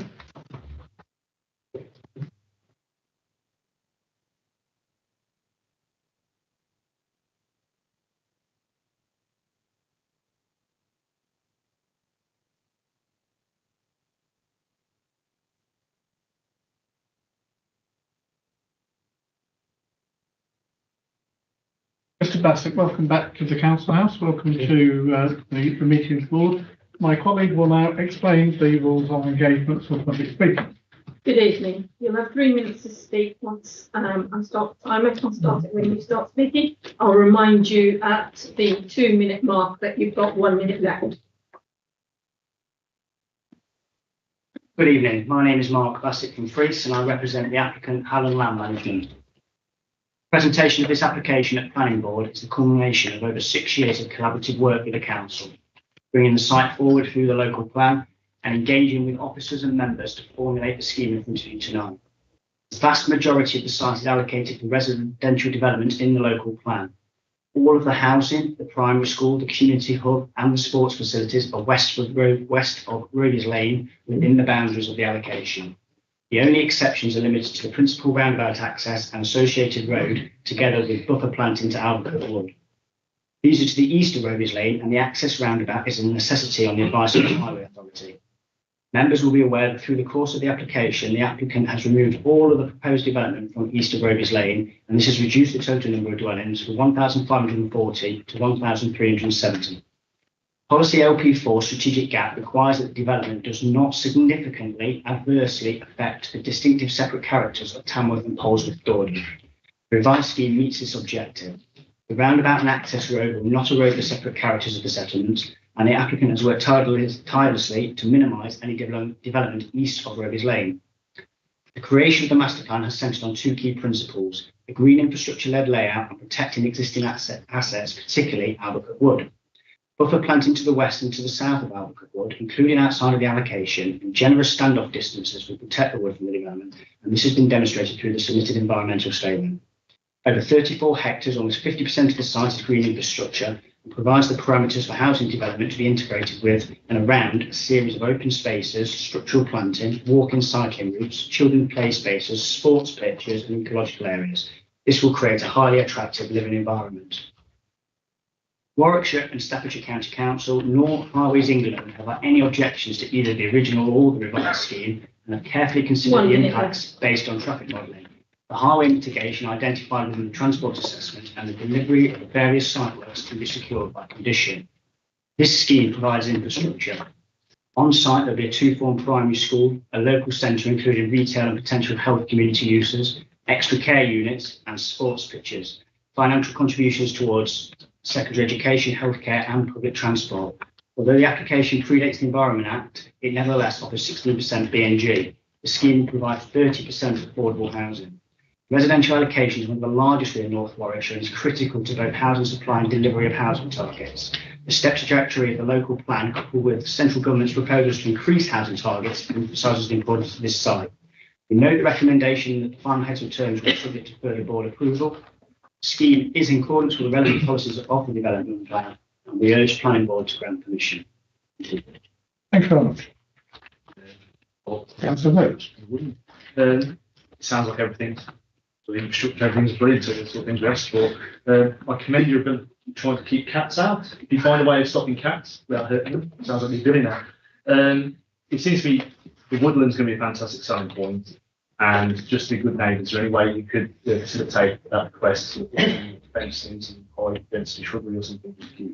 So, yeah, sure. So what we have done is we have had engagement with Easter Briggs over a 5-year period. We had an initial meeting in 2019, shortly after the application was submitted. This application's been going a long time in this very room. And as you mentioned, we also met and mapped on site in summer 2022. We have accepted that we need to put some dense planting on the southern boundary. So part of when we removed all of the development from east of Rovers Lane as part of getting this out of the strategic gap, what we left was deliberately was going to be planted to the south of Albert Wood. So there'll be extensive planting there, and it'll be sort of defensive hawthorn planting so people can't intrude from the south. What we would say is on the flip side of obviously introducing more people into the area, what that also brings is better vigilance, natural surveillance from housing. So it's a two-way street in that sense. Ultimately, some of the requests that Mr. Briggs has made in terms of fencing, CCTV, buildings on site, way beyond what would be still compliant. So we have tried to continually engage with them. We have had correspondence back and forth. There is written correspondence between us. And the last time we spoke to him on site, we said, we've probably gone as far as we feel that we can. We will always speak to you as a good neighbour if the site comes forward and through the development process. So I think we've done as much as we can. And the other point to note, of course, is that no statutory consultee has raised any issues in terms of the impact. Members, any other questions? Thank you very much indeed. Any comments or Councillor Humphries? It's in my area because it's Shuttington and Albercote in that parish. It's quite a significant change. If you look at 61 houses in Albercote and 260 in Shuttington and 1,360 the other side of the canal, it'll be quite interesting to see what happens. I am concerned though, and I think the point that's brought up about 10% of the roundabout, I don't actually see why they need a roundabout. I know highways are saying that because that allows them a little bit more control for free as far as they're concerned. But everything that comes off the Chilcote estate, which is on the other side of the road, which is part of Tamworth, it's already going to come into that T-junction as it comes off the two T-junctions along the B5000. And it may be a set of traffic lights may be better. I would take the point that we need to defend the meaningful gap, and any little chipping away at it is going to be difficult for me to support. And the other main concern that I have, we've done nothing about the A5. We said all the way back to 2018, and we didn't get approval on the plan when it was put in. But the one thing the inspector said, without the plan, you cannot develop. If you're not going to put through the A5, the plan doesn't stand. And I would like us to give that some serious consideration before we stick another load of houses into this part of the world that will end up having to mostly go down through Stonydelph and Hamilton to get back into the network. Even if the A5 is developed, I still think we're going to, that other development that may take place in Dorgan and I might told off by people to my left there. There will be other accesses onto the A5, but without the A5, we're just going to flood the area with vehicles on minor roads. I'm going to find it very difficult to support. Thank you. Mr. Brown, anything to add to that? Firstly, Mr. Chairman, National Highways has not objected. That National Highways is perfectly aware of what was contained in the local plan and the reasons why the allocation was made at the time in terms of the examination in public. They have not objected to this particular application and they have not requested contributions to improvements of the A5. That's outlined in paragraph 2.4 of the supplementary, and that's really what all I can respond to, Mr. Chairman, is that National Highways has not objected. If National Highways had objected, we're in a different situation we are now. They have not objected. Can I just add to that then, if I may? I understand that National Highways haven't objected. They haven't put up any money either to do anything for the A5. So and I know that's got to come from government. I'm not talking about A5 or the National Highway. The inspector said our plan doesn't stand without the A5 being done. And we're going to start, if it's just the beginning of inundating houses in that area, we've got to really give it some serious consideration what's going to happen with traffic, regardless of the A5's attitude. Thank you. Members, I'll just remind you all that applications do not need to fix existing traffic problems, they only need to deal with the effect that they bring themselves. Thank you, Chair. Could I start with a point of clarification for Mr. Brown, basically? As I understand it, the current plan, Mr. Brown, does not involve any residential development in the strategic gap. Am I right in saying that? That's correct, Mr. Chairman, yes. Thank you. So that is, there is no 10% of the strategic gap being taken up by residential development. We've got some problems here, certainly. And Councillor Humphreys has mentioned the A5, and that is absolutely right. However, this is an allocated site in the local plan. Now, my group didn't support the local plan, but the local plan was voted through. The local plan is there, it has force, and actually there is nothing, this is an allocated site, and this development will go ahead, essentially. What has happened is that the developers have worked incredibly hard, and I have to say that, I've seen it, I've been to the meetings. The developers have worked incredibly hard to do all that they can to actually assist and bring forward sensible and decent proposals within the scope of the local plan. I have not seen any developer that has worked as hard as these developers have. And I have to say that in the sense of fairness.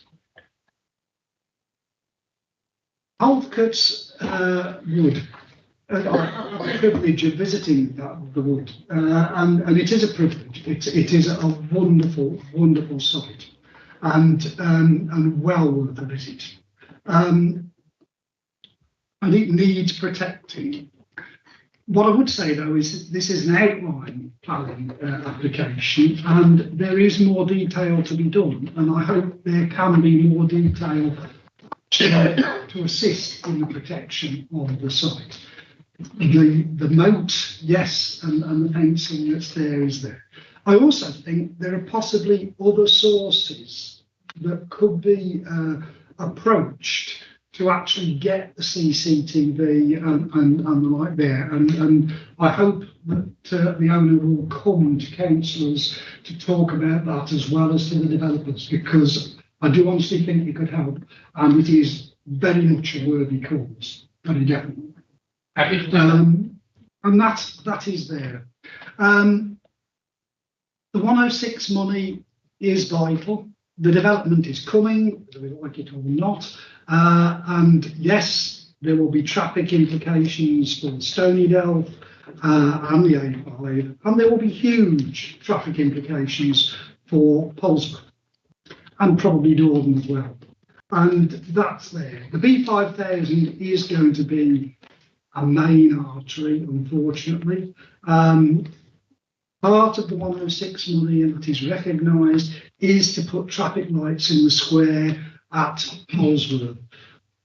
When I was the county councillor, I worked very hard to get that traffic light scheme up and running, and Councillor Marion Humphreys has pursued that, with extreme enthusiasm, and she has continued that work, and so we're getting there.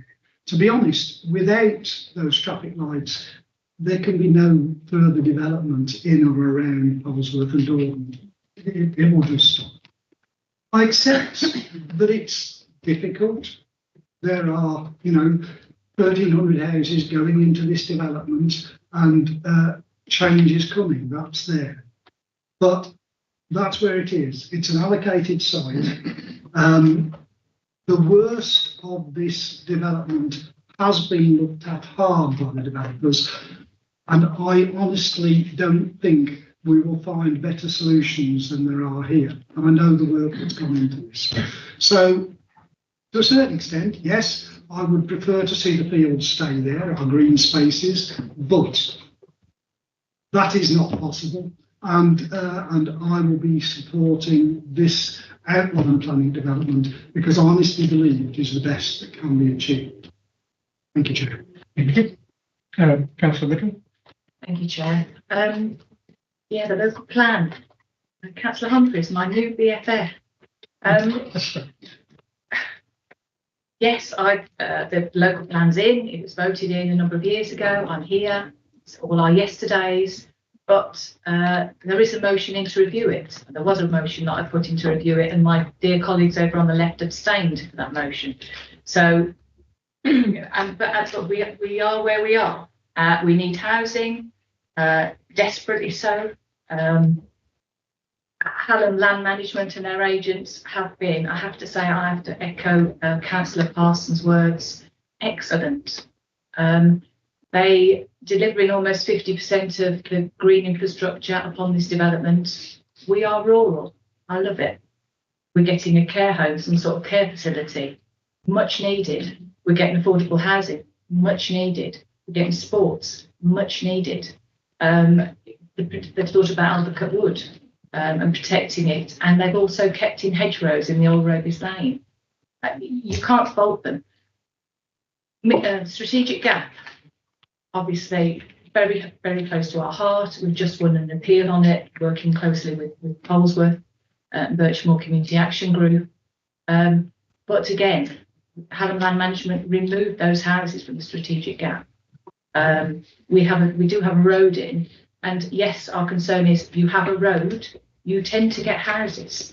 But I would hope that we would hold their hands to the flames and make sure that those open spaces remain open spaces, and our strategic gap remains as it is, a gap between us and a conurbation in Tamworth.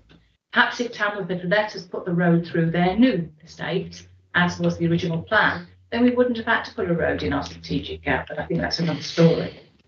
But yes, it's again, we've got a need for housing. Housing is going to be delivered, but it has been the best possible use of the way the houses are put in, and it's going to be delivering quite a lot for North Warwickshire and surrounds, and it's still retaining, I believe, our sense of our rurality, which is great. Thank you. Over to you, Councillor. Thanks, Chair. Yes, I think it's a good application. I've got no problem in supporting it. The one thing that I'm pleased to see is there a primary school there. The one thing I'm disappointed is that there's not enough emphasis put on the secondary schooling. Because we all know that the secondary schooling in this area in North Warwickshire is really lacking. And if you look at the statistics, and I've had some local ones under a freedom of information request, that there is distinct shortage of secondary education. And I would like a little bit more emphasis on that. This 1,100 houses is going to generate enough for primary school, but what happens to the kids when they become 11? Where do they go? Bolton, it's full. Atherstone, oversubscribed. we've got this all in the area. And yes, it's great to put a primary school there. But where do the kids go when they reach the age of 11? I see an ex-teacher there nodding his head. That this is a serious thing for our area. And I think in all the applications, we need to put a little bit more emphasis on it. That we are going to have kids over the age of 11. Where do they go? Just as a simple throwaway figure. The QE this year, for 165 spaces, have had 333 applicants for those spaces. That sort of signifies the shortage of secondary education in this area, and I believe that's reflected through all of North Warwickshire. Thanks, Jeff. I was just checking my report. Isn't there a contribution of 8.75 million for secondary education? There is, I agree, yes, Chair, but it just says there's the word possible. It just needs bringing more to the surface, in my opinion, that it's not a possible, it is a definite need. And 1,100 houses is going to generate quite a few kids, quite a few young adults that need the education. I think the contributions are certain. The only possibility is how the county councils choose to develop that. But as I say, I think that's the thing that needs pushing more, is what the county council are going to do about it. Because, I mean, locally, the QE down here, and Mr. Collins has been pushing this as much as anybody. For the recent extension, it's been going on 5 years now and still got nowhere. And in the last few days, they've said now that it's gone back from September 24 to September 25. So it just needs more emphasis and more push to the county to sort out the secondary education that these developments will generate. I completely agree that we need the county council to work more with us on education, on housing, on ecology, on everything. But your points are noted, I agree. We do have county councillors officers in this chamber.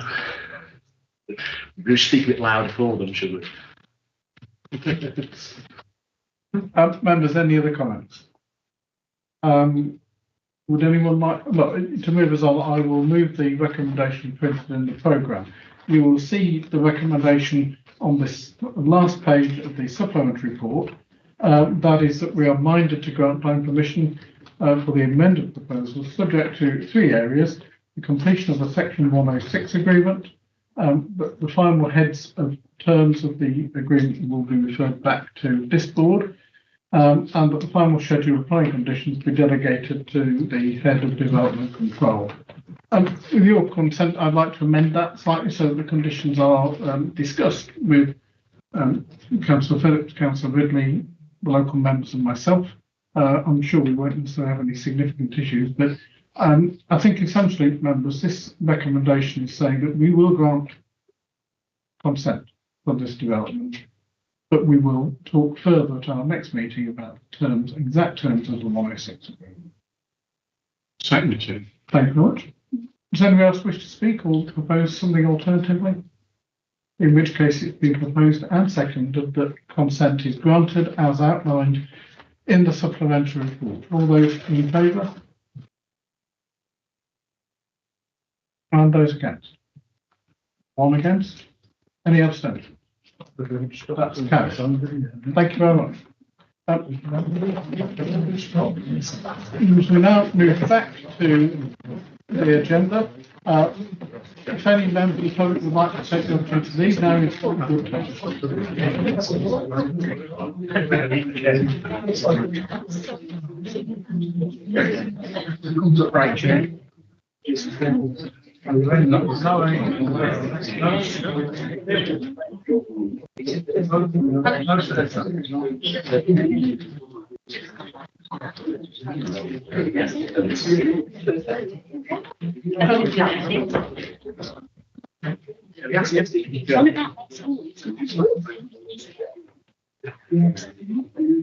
Okay, let's crack on. It's getting very late, so I'd like to move on. We will amend the public here as well. The next item on the agenda is application 249, land off Old Holly Lane, Alveston. Mr. Brown, your report. Right, thank you, Mr. Chairman. Let's go back to the beginning of the agenda. This is item number 1. This is in fact just for information. The application has come in. The report is basically to tell you that it's in and to give you some indication of what's involved. The plans, Mr. Chairman, on the screen are those which are already on your papers. This is I'll use this one to start with. The Durno's nursery development is going on here. This is Old Holly Lane, Oldham Mill at the top, the Sheep Road here, the River Drive existing development is here. So this is phase 2 on either side of the Image Brook. Development there, as I said, with no vehicular access across. Basically, the corridor through here is the Innis Brook with the banks on either side, and the substantial area down here, which is in the floodplain of the River Anchor. And you can see the development to get free from that. There are some elevations there, Mr. Chairman. All the recommendation to you, Mr. Chairman, is indicating that the report be noted at this time. Thank you. Members, any comments or questions? Recommendation, Chair. Thank you very much. Been moved and seconded. All those in favour? Thank you very much. So that's carried.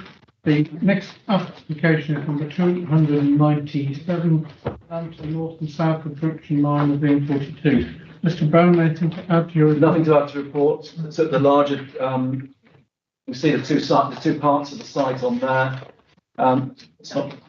We can now, it's slower than me. You've got junction 9 here. The main part of the site will the development be to the south here, and this is the proposed ecological area up there on the other side of junction 9. There's a more geographic area there which picks out the M42 and the Hamsall Distribution Park. The parameters plan, which shows you the development site here, perimeter planting, development on the green in the centre, and this in fact is a gas pipeline which goes through the centre of the site. North, this is the ecological area which is being proposed. In terms of its potential development, then you've got half a dozen units in there, and the report indicates that some of those could be 20 metres high. And then on the other side, it's just an ecological area, Mr. Chairman. But again, the proposal is to note it and to also to consider how to visit the site, because it's going to be quite difficult given the strategic highway network around it. Councillor Watson. Yeah, thanks, Chair. I just wanted to kind of speak on this one because what members can't see from the application is literally just to the north or just to the left of that top line is the HS2 A4097. So there's already significant development there. And there is talk of that north area being accessed from Seeley Lane, which many people would be familiar with, is a bridle path at best. So I would have a concern over access, and I think it's kind of like I did drop you a note and ask that question just for confirmation. And again, this is in that whole area between the Wateralton HS2, the 4097, and the Coleshill. It's effectively all surrounded by HS2, and just north of the site where we run the appeal for the lorry park. So I'm just concerned that it needs to be. I know we're only noting the report, but let's note it in context of what's going on in the whole area. Thank you very much. Members, are you all happy that we have a site visit? Subject to it being arranged appropriately. Yeah. Good. So I'll propose that we note it and have a site visit. Can I have a seconder? Thank you very much. All those in favour? Any against? Thank you. Next item is a consultation, number 12, for the Manchester Quarry Lane, Manchester. Anything to add? Yeah, Mr. Chairman, I'll just show the slide. There's only one plan here. Excuse me. The extension to the quarry is this area here, which is in fact hatched on the site there. And you can see the proposal is to extend it from 2025 to 2030. There's no objection to that. The key issue is here is what happens to the quarry afterwards, which in fact is this area, wider area here. There's a copy of the Manchester Parish Council's comments, which should be on your desk, which was circulated last week, and the recommendation reflects what's in the Parish Council's letter, Mr. Chairman. Thank you very much. Mr. Brown, has anyone seen the letter from Manchester Parish Council? Thank you. Councillor Clues? Thank you, Chair. Yeah, it's comprehensive. Note that it's been come from Mansfield Parish Council. And I know that at this minute they've got no objections, but I really think that, you know, this needs to be taken seriously. Consideration that when the restoration is started, that the parish council and residents and borough and county councillors are involved in this as well. Thank you, Chair. Thank you, Mark.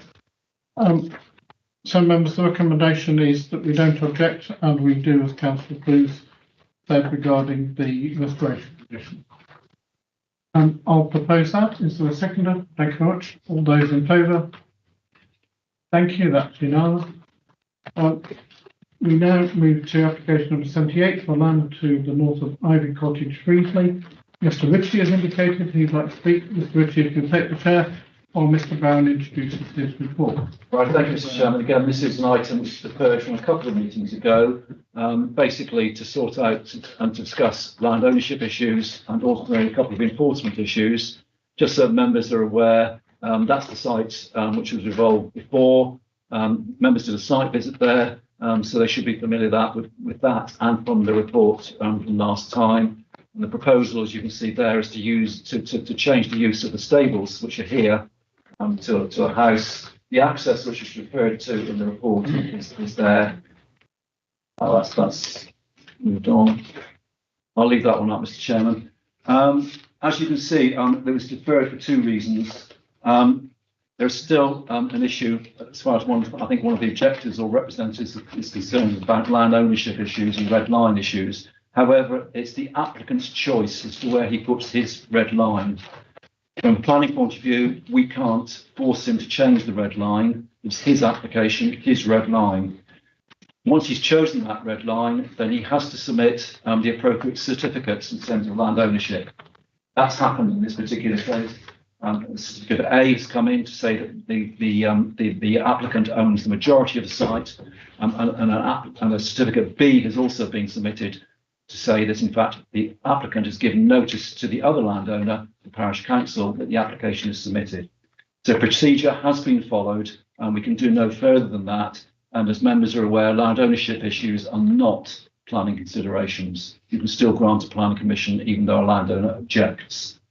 And then the other issue, Mr. Chairman, as you recall, was the issue to do with the access here, because this was just an earth access. It's now being more engineered, as members saw on their site, and there's an issue as to whether enforcement action could be taken. The report, Mr. Chairman, goes into lengthy paragraphs as to why we do not consider that to be expedient. Thank you, Mr. Chairman. Thank you. Mr. Ritchie, welcome back to the Council House. Sorry we kept you waiting so long. You may be surprised to hear that my colleague will now explain the rules on public engagement. You'll have 3 minutes to speak, and I will remind you that you have 1 minute outstanding. I'll start the timer once you start speaking. Thank you, Chairman and members. Good news is I should be extremely brief. I just want to say that your officers have produced a very thorough report, particularly considering the complicated back history with regard to land issues, etc. I really have nothing more to add to the officer's report. I'm happy, obviously, to respond to any questions that you want to raise. Thank you. Thank you very much indeed, especially for your brevity. Members, do you have any questions for our speaker? Mr. Ritchie, I have one. You'll have seen the report and the Scarborough planning history at this site. Can you give the board any assurance that planning conditions will be met on this occasion? Well, I think there has been a serious conversation held with the applicant and his solicitor. So I think the applicant is now, if not older and wiser, certainly better informed. I'm sure we'll be responding to these conditions with the most expediency. Thank you. Thank you very much. And any other questions for our speaker? Thank you, Mr. Ritchie. Thank you. Councillor Bidley? Obviously, I won't vote on it because of the parish council, but we did have had a meeting with the applicant in relation to very old documentation. This matter does precede the current parish council and the project. It has, been rumbling along for many, many years. But hopefully we do have now a CIC, which is going to take responsibility for a lot of the land within Breezy Common. And we hope to get on board a lot of the residents. I think that'll help any future ingress of land. There has been some encroachment over the years. But I think once there is sort of like a good working relationship with the community, then hopefully these matters will be resolved. But obviously, I do understand the Red access is still common land and does belong to Jordan Parish Council. But I do understand that just because it does belong to somebody else, there can be a planning permission. But it has been a contention. Thank you. No, any comment? If not, I'll move the recommendation. Is there a second? Thanks very much. All those in favour of granting consent? And those against? Thank you very much. That's carried. We now move on to a further consultation, number 13 for Crown Aggregates at Mansell Road, Hartlepool. Mr. Brown. Thank you, Mr. Chairman. I'll catch up. As you say, You're not as quick as you are with your clicker. As you say, Mr. Chairman, it's the consultation from the County Council. It's for the storage building on the Hartshill Quarry site. The site there is allocated in red, is shown in red. The road is the Anchor Hill, which you can see there. You can see where the quarries are. And there's just what I would call a normal industrial building. Thank you, Mr. Chairman. Councillor Bell, anything to add?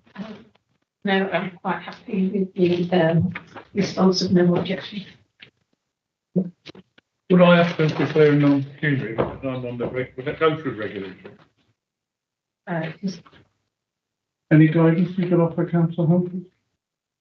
Go through county regulation. Yeah, I won't. That make a change. Any more? Thank you. Any other comments, members, or proposal? I'll move the recommendation and see a seconder. Thank you. All those in favour? Any against? Thank you very much. Application number 274 for the Aston Villa training ground. Mr. Stark and Mr. Swain have indicated. 152. Mr. Stark and Mr. Swain have indicated they'd like to speak. You take the speaker over. Mr. Brown, would you like to introduce your report? Thank you, Mr. Chairman. Go to the slides. Members been on site visit here as well, so several members will be aware of the various elements of this. The main academy building is down here on this particular slide, the drawing. The pictures that are here. The area where the maintenance depot is to go is here, and then the other development is on the far side of the site, beyond the woods, which basically divides the site into two. Oops, sorry. Here are the proposals. Members were aware of the grounds maintenance building, which is here. It's going to be moved from here across to here. The residential accommodation is this arrow-shaped building here, close to the academy building. The internal works for the media centre are here, outlined in blue. The area of the pitch, which is to be floodlit, is this particular one here. And then at the far end, you've got the development here of the ladies and women's football academy, plus the indoor pitch. So, grounds maintenance building. Here you can see the relationship between the academy building, which is this large indoor area here, indoor pitch area here, but the existing building is here. And you can see that, as I said in the report, that there's going to be a mezzanine lounge put in here for the media administration centre, which is the development which will move from outside the site, whether in the front car park. And then the residential accommodation, as you can see there on that arrow-shaped development, quite close to the academy building. This is the alteration to that end elevation of the academy building. You can see with the mezzanine floor and the introduction of windows. That will be here with the entrance, as you can see from there. This is the residential block. It appears as a long shape, but as you see from previous slides, it's more of an arrow shape or a V shape. At the other end of the development, you've got the buildings, as you can say, for the extension for the women's academy and women's and girls academies, you can see there.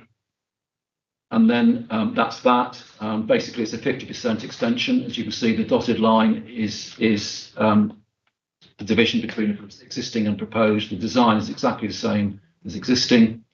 And then there's this additional accommodation there, again, which is supplied. And then eventually you get to the indoor arena or new indoor pitch, which is here. Whoops. So we haven't got one of those, Mr. Chairman, but I think members saw that on the plans. They saw at the time when the application was submitted. In terms of demolitions, they're in pink, as you can see here, which is where the existing media development is, or media structures are, and there's the demolitions here, which would be replaced by some of the development proposed on the site.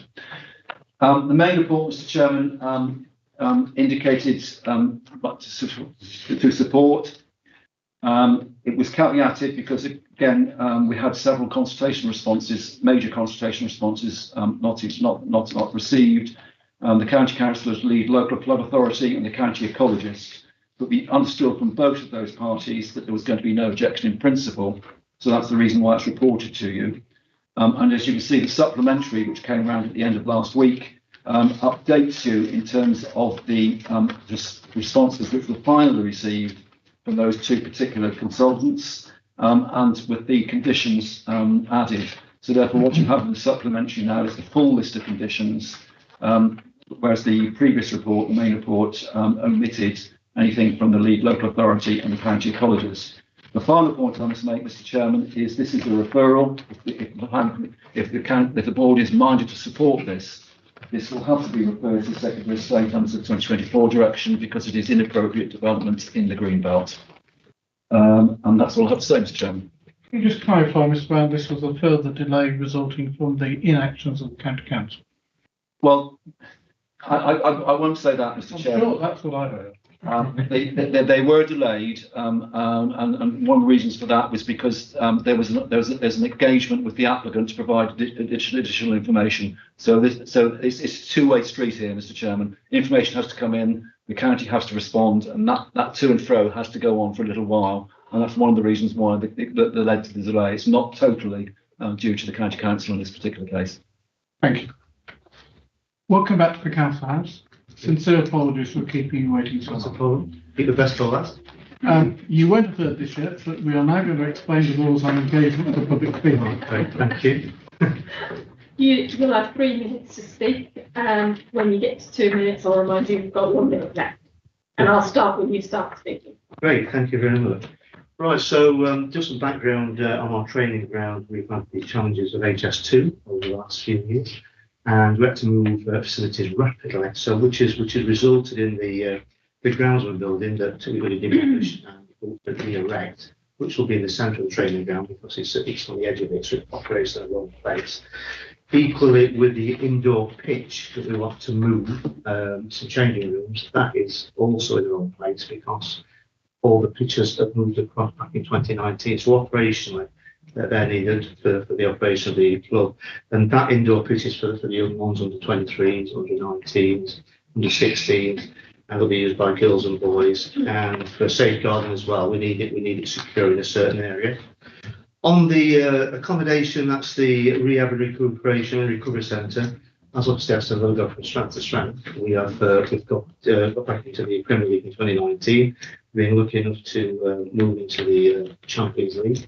And this is about elite sport marginal gain. So this is so we can take, when the players come back late at night, they can come back to recuperation, can do recuperation during the day. They can have medicals done, they can have bloods taken, and it all integrates with existing buildings there. On the ladies Super League and Girls Academy, that has grown dramatically in the last 4 years. So we're now in the Super League with the women, so we're doing extremely well. We've got a new manager from Europe. And we've also got a young girls academy as well, so we've got young girls from 6 years old as well. So they're all working out of like small port cabins, which is not adequate. So we want to afford them the same facilities as what we do with everyone else. And the indoor administration centre, and also bringing the media centre in. So this is where we do press conferences, which is in the car park, they'll disappear. And we'll bring it all under one roof and all the administration together. And this is really our plan for the next few years, get it all done in one go. And continue with our elite sports. And that wraps it up for me. Thank you. Thank you very much indeed. Thank you. Members, questions for our speaker? Councillor Watson? It's not actually a question, it's just a statement. I'd just like to say thank you. I'm sure Councillor Obley will be thinking the same as me, taking girls' football seriously. Yeah, it's a big part of our ethos now, so it's good. Thank you, Chair. Just on the construction phase, obviously there's going to be a lot of construction phase. I'm presuming the access will be out of Bodymore, turn right and exit 401 and away that way. Yeah. I'm just worried about, because if you turn left, you get that very narrow stretch and you get... we never turn left, so it'll be right. We're meeting our ways tomorrow, Wednesday, like this is a condition survey, but yeah, we'll be turning right. But nobody backwards, I can assure you, until construction trucks. No, exactly. Yeah, no problem. Thank you. Any other questions? Thank you very much indeed. Thank you very much. Thank you. Members, before we go into the discussion, can I just check everyone has seen the supplementary report? Yeah. Would anybody like an adjournment to?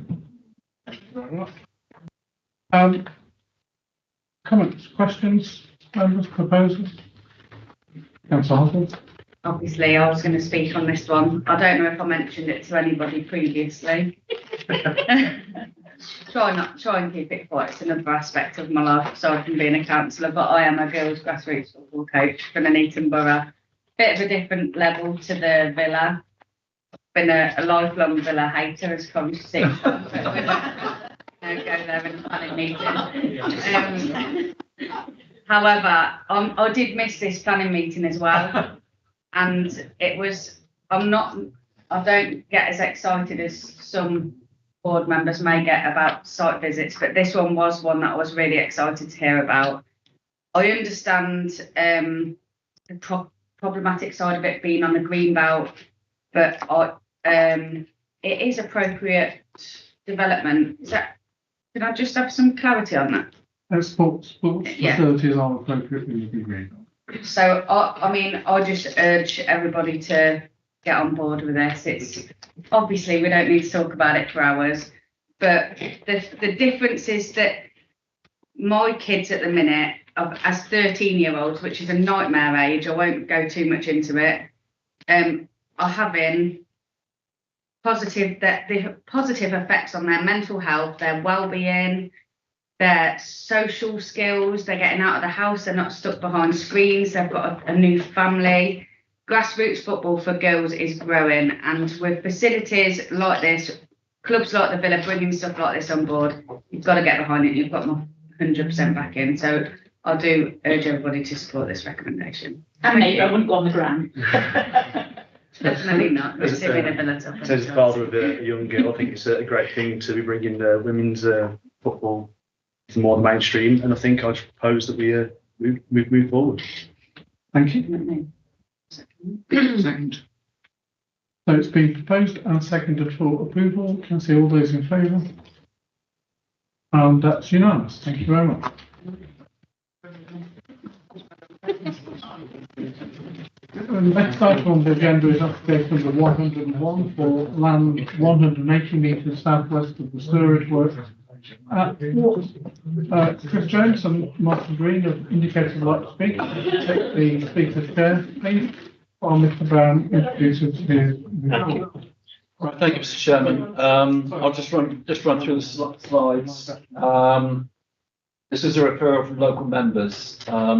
This is an item on the planning board. Aerial photograph there. Osprey Road, Walton, going through the centre of the village here. Waverton Avenue is down here.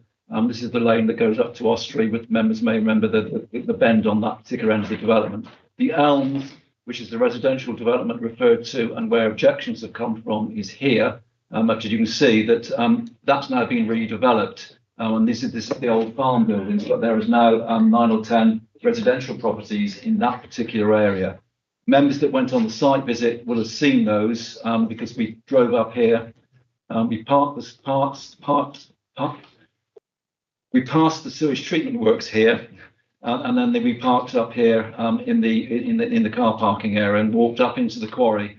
When members saw what was actually in there in terms of the walls and the other elements of that particular development. But that's quite a useful photograph, Mr. Chairman, because it puts into context and particularly shows you some of the distances involved to the nearest properties which are here. Waverton Avenue is down there. And then in terms of the plan, this is the treatment works, which you can see there. The car park area in which we park the site visit is here, the quarry is here, and that's obviously a more detailed layout of that particular element. And here too, you can see here where the marquees might go or the tenting might go in terms of the development. And some photographs here which are taken back from when the site was operational, excuse me, back in 2023. The issues, Mr. Chairman, are all outlined in the report, and I don't intend to go through that.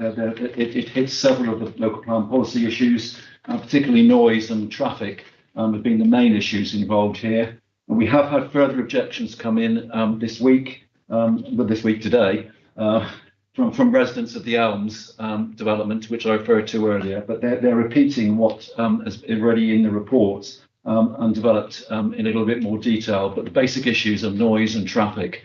As you can see from the report, on balance, we're recommending approval, but that is subject to a substantial number of conditions, as you can see from the report, in order to control and restrict the use, and that in terms of not only numbers of events, but also removing all the other temporary rights that would go with this land.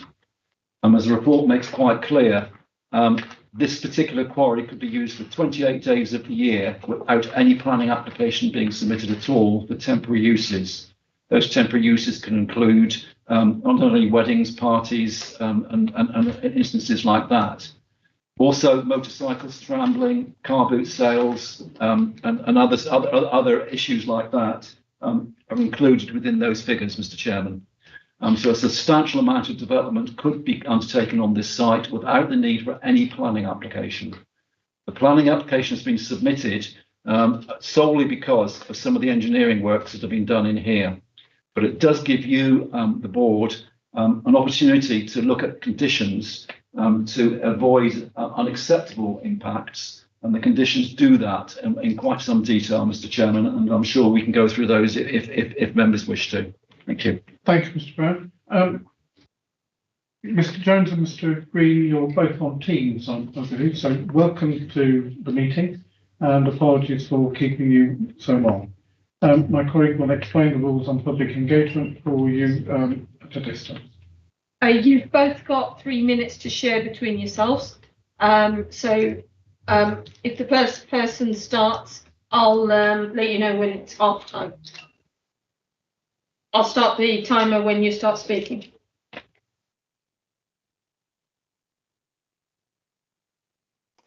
I'll go first then. So it's Chris Jones. So first off, since we've recently moved to our property, we are situated just over 400 metres away from the venue itself. So I know the picture, as Mr.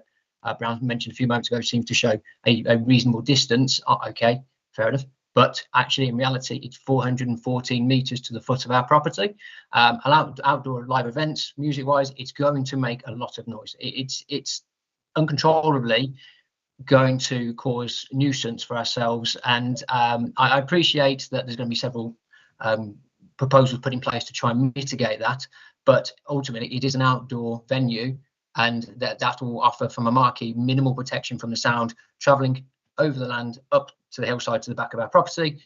Furthermore to this, the noise from the traffic, the biggest concern around this would be people leaving, because rural setting, only been here a few weeks, already trying to book taxis from our property is pretty impossible. We have to walk up to Washington Road to be able to locate a taxi. So that would result in what's potentially 200 wedding guests walking up the road, maybe had a couple of drinks, all having a nice time, fantastic, but straight past our front door late at night. People will not leave at 11:30. People will filter out over the course of an hour, maybe longer, and potentially be lingering around waiting for taxis for a notable amount of time after that. It's part and parcel of rural wedding venues. I get that, but it's ultimately would cause a huge level of nuisance and annoyance, and ultimately damage the tranquility of why we particularly moved to this area. We specifically moved. Thank you. Thank you.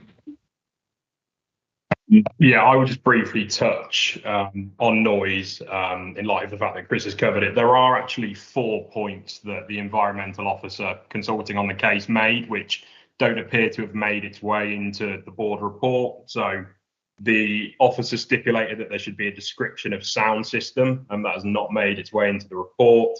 There should be predicted noise levels from the events. Again, that has been omitted. There was a comment that music should finish at 11 p.m. However, the recommendation put forward is music finishing at 11:30. And finally, they recommended that there should be 4 weeks notice given to local residents via Facebook or similar. Only a 1 week notice period has been put into the noise management plan. So clearly some important points to mitigate noise have been omitted from the report that's been reviewed.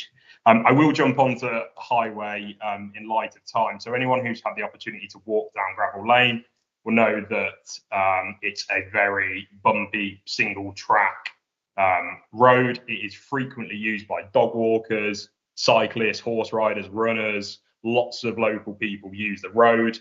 If we walk down to the 400 metres to the bottom of the road on a nice day, we will easily meet a dozen plus people.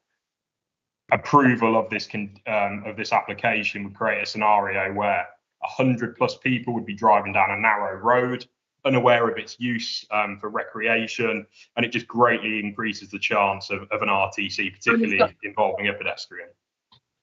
Thank you very much indeed. Members, do you have any questions for our speakers?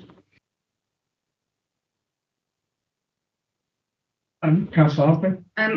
Do we know, sorry, thank you, Chair. Do you know when we'll be able to get our hands on a noise report? Okay. We'll follow up when we've done questions. Any questions? In which case, gentlemen, there are no questions. So thank you both very much. Thank you. Mr. Brown, would you like to answer Councillor Harping? Thank you, Mr. Chairman. If you look at the conditions, condition 7 refers to a noise management plan which was received back in January, and also condition 11 deals in a bit more detail with some of the noise measurements that have been referred to by the speaker. I'm quite prepared, in view of what's been said, I'm quite prepared to go back to the environmental health officer to make sure that matters which he or she has made are covered in those two conditions.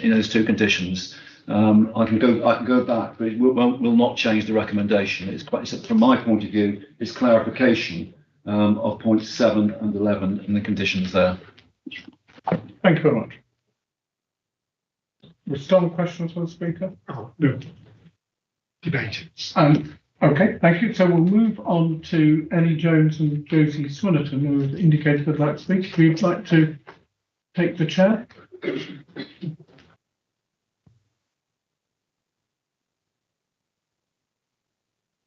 You're both welcome to meeting, and again, apologies for keeping you waiting. You know what's going next. You've probably heard it on several times. You've got 3 minutes to share between you. At 1 minute 30 seconds, I'll let you know when your time's up. Don't use that. It's only myself speaking. Okay, that's fine. You've got 3 minutes. Yeah. All right. Thank you. So, good evening, councillors. I'm the agent for this application, and I'm joined here by the applicant so that she may be able to help with any clarification points. Officers have set out their full support for the Grantham Planning Commission. The quarry venue is located on land forming part of Bentley Farm, which is an arable farm of some 300 acres. And the farm has been managed by the applicant's family for over 60 years, with 4 generations all living in Wharton. The appellant lives at the Elms herself, and her role is to personally manage the venue as a diversification project for the farm. Farming faces considerable challenges with unpredictable weather, climate change, market conditions, fluctuating fuel and fertiliser costs, labour supply, all issues that have been well highlighted by the popular Clarkson's Farms television series that most people have probably watched. And farm diversification for many years has been encouraged as a way to help spread risks for farming to create additional revenue streams to help with long-term sustainability of these businesses. As a former quarry, clearly it can't be farmed, but it does provide a unique and intimate outdoor venue that's ideal for these types of celebration events. As highlighted in the report, there are a range of permitted development rights which would allow the temporary use of the site for events that would not require planning permission, including events for 28 days a year, or recreational campsites, or motor events, those things that have already been listed, all of which would be available to the applicant and could be undertaken by the applicant without planning permission. Sorry, Chair. These lawful rights would enable a much larger number of events, and they wouldn't necessarily be restricted in terms of their operating times, numbers of visitors, or noise thresholds. The applicant is asking for just 12 events a year. There's no buildings, no permanent structures. Instead of relying on a permitted development right, she sought to work with the council and is engaged proactively to be able to generate this business. 1 minute outstanding. She hasn't held any events throughout 2024 season whilst waiting the outcome of the planning application. She's fully engaged with the council's environmental health officers and the county highway authority. Noise management strategies have been provided, noise assessments have been provided, and highway statements have been provided. Neither of the statutory consultees have objected to the scale or number of events being proposed, subject to the inclusion of conditions which the applicant has agreed to. These conditions give the local authority the opportunity to control and limit the number of events, the operating times, noise thresholds, the removal of permitted development rights. The applicant has sought to do the right thing here with the submission of the application, but ultimately, as highlighted, there is a lawful fallback position for these events to take place. The development meets with the objectives of the development plan and the MPPF, and the presumption is in favour to support the grant of planning permission. So we respectfully urge members to follow the professional recommendations of their officers and support the grant of permission. Thank you. Thank you. Members, any questions for our speaker? Councillor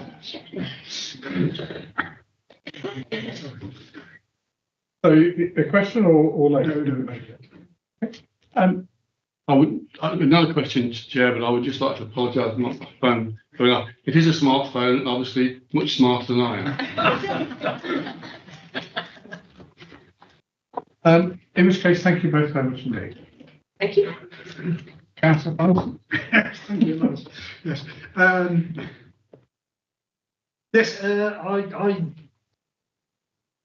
The site visit was the second occasion where I visited this quarry. I visited it probably illegally and by accident on the way back from Wharton Festival when I was trying to find a shortcut back to Bolton. I was struck then by what a lovely spot it is, and it is a lovely spot. And I fully understand the need for farmers to diversify and use what they have, and that is completely reasonable and probably very essential from the point of view of the farm. I do think there's a lot in favour of this application, and as has been pointed out many times, this can operate without permission anyway, and this is the right way to go about it. I did have some sympathy with the speakers there, and I would the only thing I would take issue with is the timing. You know, I think it is reasonable to expect that when the music ends, it's going to take, people do not disappear immediately.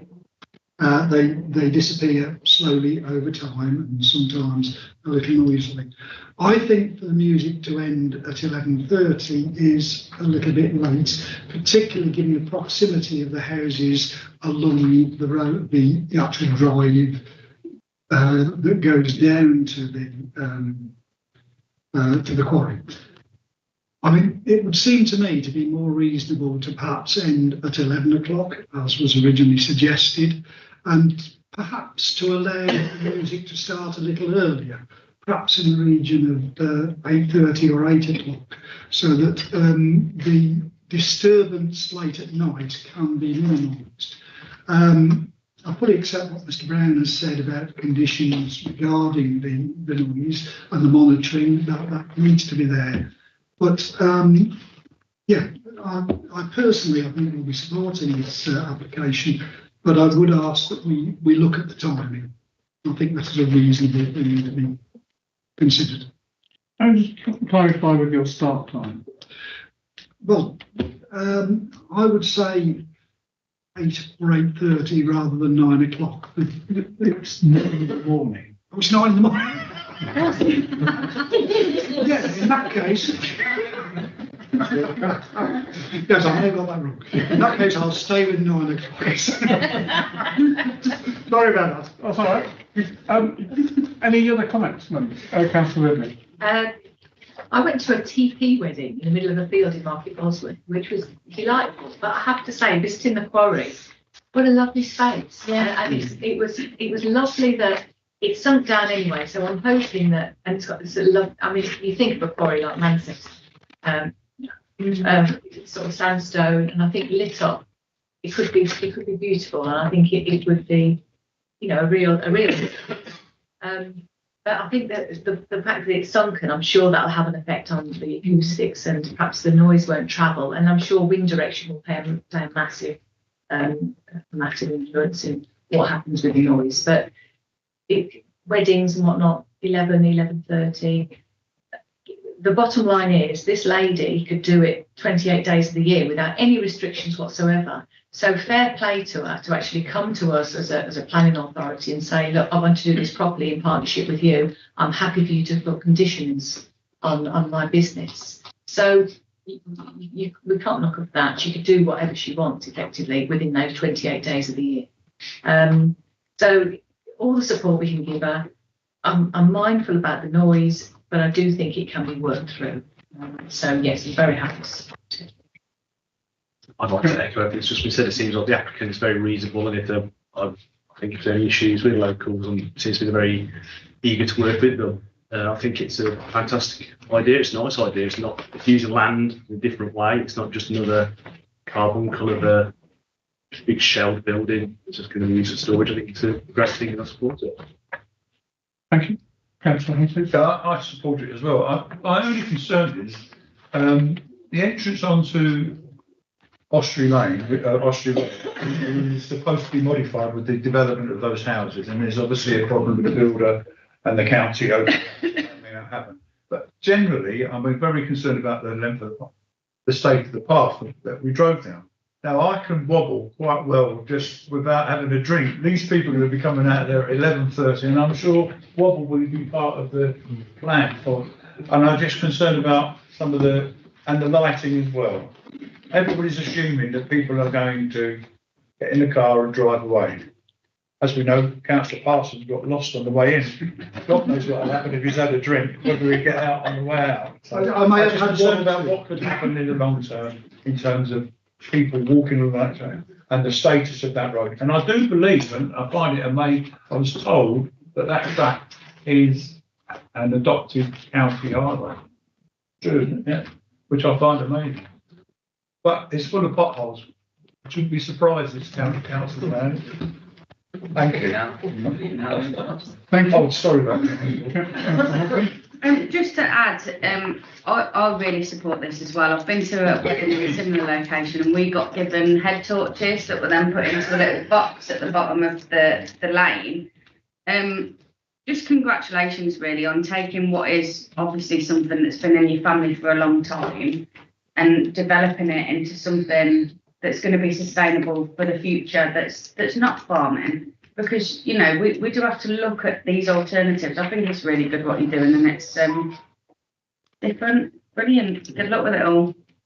Thanks, Chair. Thank you. So can I just clarify? Oh, Councillor Bell, sorry. Yeah, I was just going to say, Chairman, that I support what's been said, and I'm happy to propose the recommendation. Thank you very much. And can I just check with both of you that includes Mr. Brown's review of the conditions as he alluded to earlier on? His review, yes. We've tested the track out. Yes. So it's been proposed and seconded that planning permission be granted with conditions to be confirmed. Can I see those in favour? Thank you very much. That's unanimous. Members, we now move to application 189 for Sunnyview, Dingle Lane, Nether. We have one speaker, Hannah Bignell. If you take the Speaker's chair, or Mr. Brown introduces his. Right, thank you, Mr. Chairman. Again, this is a deferral following a report a short while ago. And again, I've there was a supplementary attached to that initial report, as you can see. A site visit, the board declared it for a site visit, and that site visit took place just a couple of weeks ago. And a note of that has been circulated to members last week, and again, there's a hard copy in front of you this evening. In terms of the site, then members that visited the site will know the local highway network here. Shustok is at the bottom down here, the Shustok Reservoir, and the main lines, railway lines here and here. This is Station Road, which goes up to Nether Whitaker. And the road that comes from Nuneaton through Church End over Whitaker and on down to Kingsbury is the A51, which is this one here. And these are all single carriageway roads, single carriageway network, and the site is here, as you can see, within the centre of that particular network. Members who went to the site visit will recognise this. This is the site. Those photographs were taken before the site visit, and as we saw on the site visit, there had been a bit more clearance of the site since those photographs. The proposed plot is here, as you can see. And on the site visit, we took some time to walk up and down Dingle Lane. The reason for that was because the applicant wanted to show you that there were stables that had been erected over here. There was some new development here, extensions to the listed building here. There are also, it does not show in the photograph here, but certainly when members visited the site, there was a construction of a new carport here, a largish new carport here. And certainly when we walked up here, there were extensions in front of the house here. So it's a forward extension of the property here. And members, when we got to this particular property, could see quite a lot of new outbuildings on that particular development. So the applicant wanted us to see the site in that context, and that's the reason why that photograph was there, and one of the reasons why this site visit was a benefit from a member's point of view. Redevelopment of the site, as you can see here, the garages are up in the top corner here. The existing access will just be improved, and the single-storey building would be at the bottom end of the site, as you can see there, with a couple of parking spaces. And in terms of the elevations, you can see those there. Now, those members that were with us on the site visit will realise I was handed a plan, and that is now copied with the site visit note, which is there. The reason for that is because the supplementary report last time included some elevations with the red line of the existing garages superimposed. This particular plan is in plan form, as you can see. The top one there is in plan form, where the dark black line is the outline, a footprint, if you like, of the bungalow, which you can see on the screen there. And the red line is the outline of the existing garages. And then the one below, you can see where the ridge line is of the garages compared with, again, the black line showing the ridge of the proposed development. And again, bottom right, you can see the gable ends there. So that was handed to me on the site visit. I promised that I would make sure that was available to members tonight and give an explanation as to what it was. I don't think I have anything else to say, Mr. Chairman, apart from the fact that the applicant's considerations have been outlined in the previous report. Basically, this is a self-build house, and that is reinforced with the offer for a unilateral undertaking, such that in fact this would be built out under those circumstances. And that's the main issue, or the main planning consideration put forward by the applicant, coupled with the amount of development that has gone on elsewhere in this particular part of Nether Whitaker. And they wanted to make that clear. I want to point out too that the parish council has maintained its objection. I had an email this morning from the clerk, who's on holiday and couldn't be with us tonight, but she was basically saying the parish council remain objected to the site, and they refer the board to two appeal decisions for new housing in the village, which were both dismissed, and they're asking basically for the board to be consistent, Mr. Chairman. Thank you very much. welcome to the meeting and genuinely apologies for keeping waiting so long. Good evening. You've probably not heard this before, but you've got 3 minutes. I'll give you a reminder of 2 minutes that you've got 1 minute left, but as soon as you start speaking, I'll press the button. So firstly, I'd like to thank you for allowing me to speak this evening. My name is Hannah Bignell and our family has lived in the village all my life. I'm a local midwife based in Addiston, and the proposal you are considering this evening will allow me to gain my first steps on the property ladder and to remain living closely to the existing family home and the village I've grown up in. Single-storey design of the building and use of traditional building materials was specifically chosen to reflect and maintain the existing residential properties on Dingle Lane, as witnessed by the members who kindly attended the board site visit on Wednesday the 21st of August. On this matter, the officer report confirms the application site comprises 2 low-level single-storey garages and hard-standing and is thus land occupied by a permanent structure. Therefore, the site is considered to be previous developed land, and by extension, the scheme represents redevelopment of previously developed land. With the principle of the redevelopment of the land established, the officer report goes on to state, there is no objection to the general design of the proposals which is considered appropriate for its rural siting. Massing is appropriately articulated with elevations well ordered and composed. External materials would be reflective of the immediate and wider settings prevailing characteristics. During the board site visit, members noted the relationship with the existing residential properties, and the officer report confirms the principle of the development is acceptable and the design and scale would relate well to the immediate and wider setting within the street scene. This self-build will allow me to take my first steps on the property ladder and provide a leading example of how the Borough Council can support the housing needs of its existing younger residents while productively recycling previously developed grey belt land and in a very sustainable way. Thank you. Thank you very much. Members, do you have any questions for our speaker? Thank you both very much indeed. Thank you. Members? That's none. Thank you, Chairman. I have to say I was rather surprised by the recommendation on this application. I think on page 195, when it talks about the green belt, it does actually say that this is previously developed land and therefore limited development in green belt. And we could see from the pictures that the land is hardly picturesque at the moment, and it is actually infill.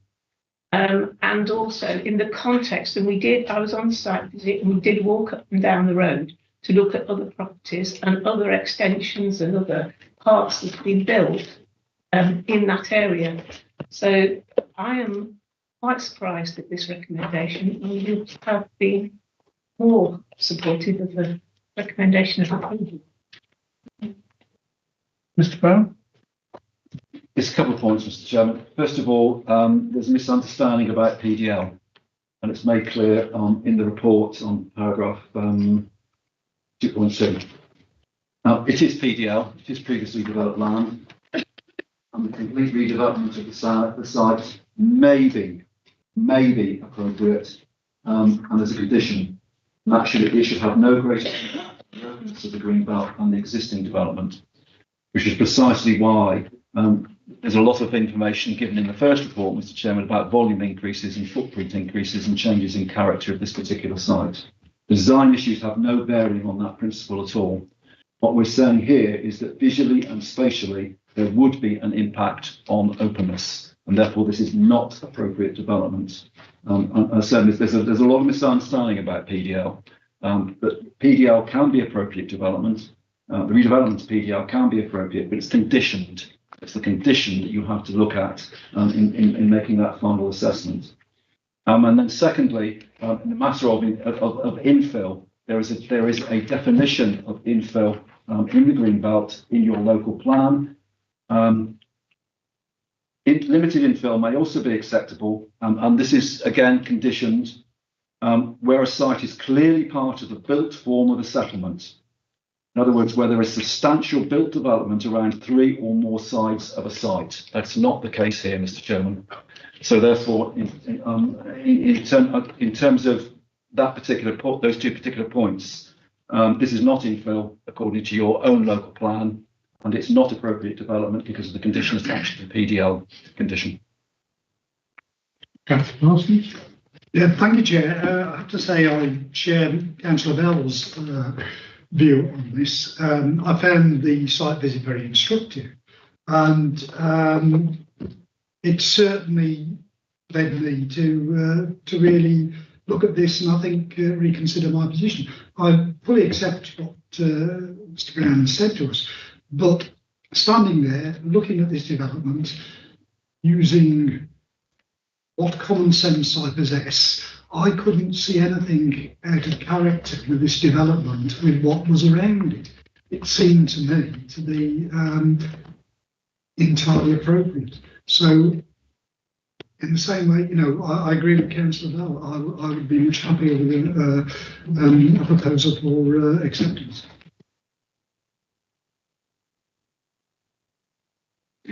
Councillor? Like fellow councillors, when I read this, I was really surprised to get to the last bit and find out what the recommendation was. That it just looks appropriate. When you look at the state of the land at the moment, it's, well, no more than an eyesore, and it can only be an improvement. And I understand what Mr. Brown's saying, but I'm afraid in this case I would disagree and support it. Members, I would just remind you that condition of the land, as far as current planning is concerned, is not relevant. It's greenbelt or it's not.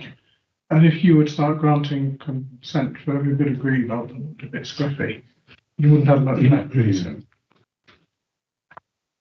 That's all. Thank you, Chair.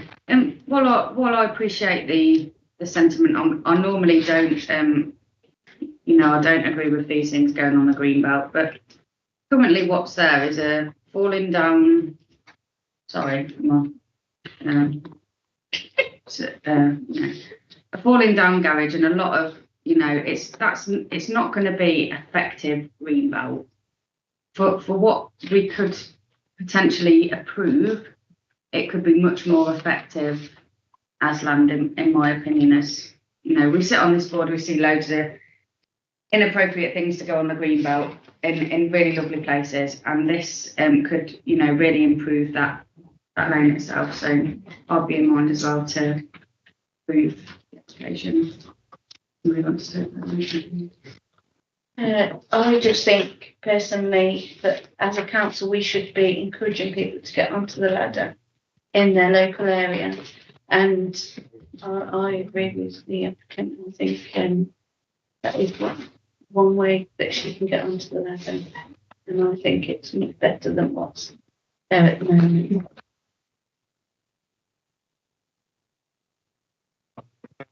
We grant permission. I think, Mr. Brown, do we need reasons, or is it simply a grant of consent? In this particular case, Mr. Chairman, I mean, clearly no conditions have been set out. A unilateral undertaking has been offered, so therefore it's going to have to be subject to conditions which haven't been examined yet, and it also has to be conditional upon a unilateral undertaking. So there's not in a position at the moment to grant the planning permission, but it's a question of whether you want that delegated to yourself in consultation with the local members or not. Members, my guidance to you, and it's your call. I think if you're looking at a unilateral undertaking, so it's similar to 106 agreement, that should be made with the board. So if you are minded to consider granting the consent, then I think the best way is to defer, because you really do need to consider the details of whatever agreement it is.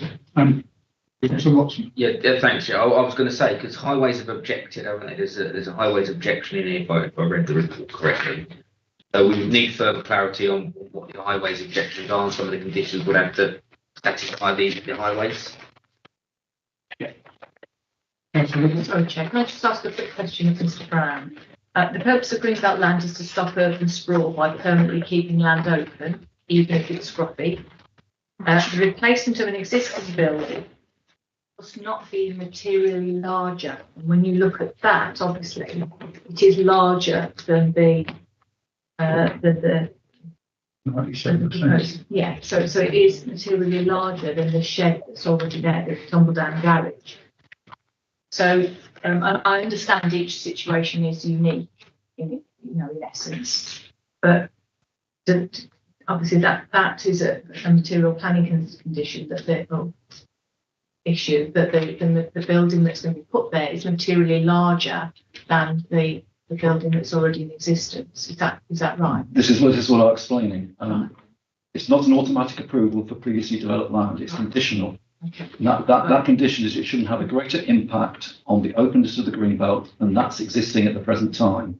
This clearly does, spatially and visually. It's materially larger, and therefore that has an impact on openness, and that's the reason why we're saying this is not appropriate development in the green belt. Just repeat to what the chairman said. The status, what this land is like and appears like, is not a reason for granting planning permission, because in that case, every single unkempt piece of land, you may end up granting a planning permission for houses on it.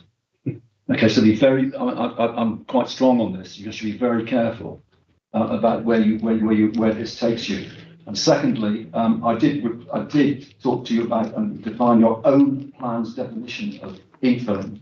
It does not meet that particular your own plan's definition of infilling. Chair, as unfortunate as it doesn't meet our definition of infill and all that, and I'd like to vote that we support the recommendation to refuse. I think I'd like to second that on the green belt issue. So I'd like to second Mr. Phillips. So, members, sorry, does anybody else wish to speak before we go to the vote? So we have two proposals, one that consent is granted, one that consent is refused. Genuinely, I would say to members, if you are thinking of consent, you could go down the route of minded consent and ask the officers to work up a proposal, including the national undertaking, because to do otherwise, I think it's not the most ideal. I think you could give the applicant a reasonable sign that actually you are intending to grant consent, but just go through the details. Alternatively, we can have refusal. I ordinarily take what I hear first, but on this occasion, I'd like to take refusal first because that's the shorter consideration, and it naturally follows that if refusal is not successful, then we'll go through the conditions in respect of granting. So we'll take the second recommendation first. So can I see all those in favour of refusing planning consent?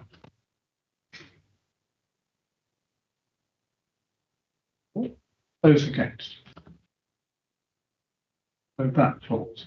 So we now have, Councillor Bell, are you happy to defer, or do you want to try and do something tonight? I'm content with what you described, Chairman. Let's try and repeat it. So I think what I was saying is that members are minded to approve the application subject to a completed unilateral undertaking and definition of planning conditions. I'll see those in favour. And those against.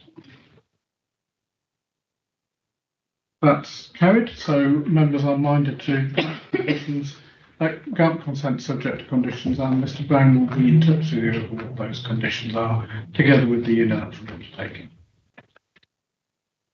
Good, thank you everyone. We now move back into the agenda. I'm getting quite lost as to where we're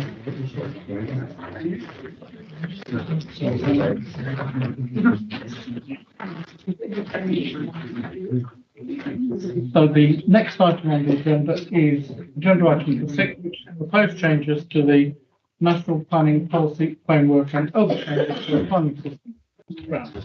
Right, thank you, Mr. Chairman. This is perhaps a major issue in the sense that it is a major change to how we go about planning practice and procedure and policy, and just for several years.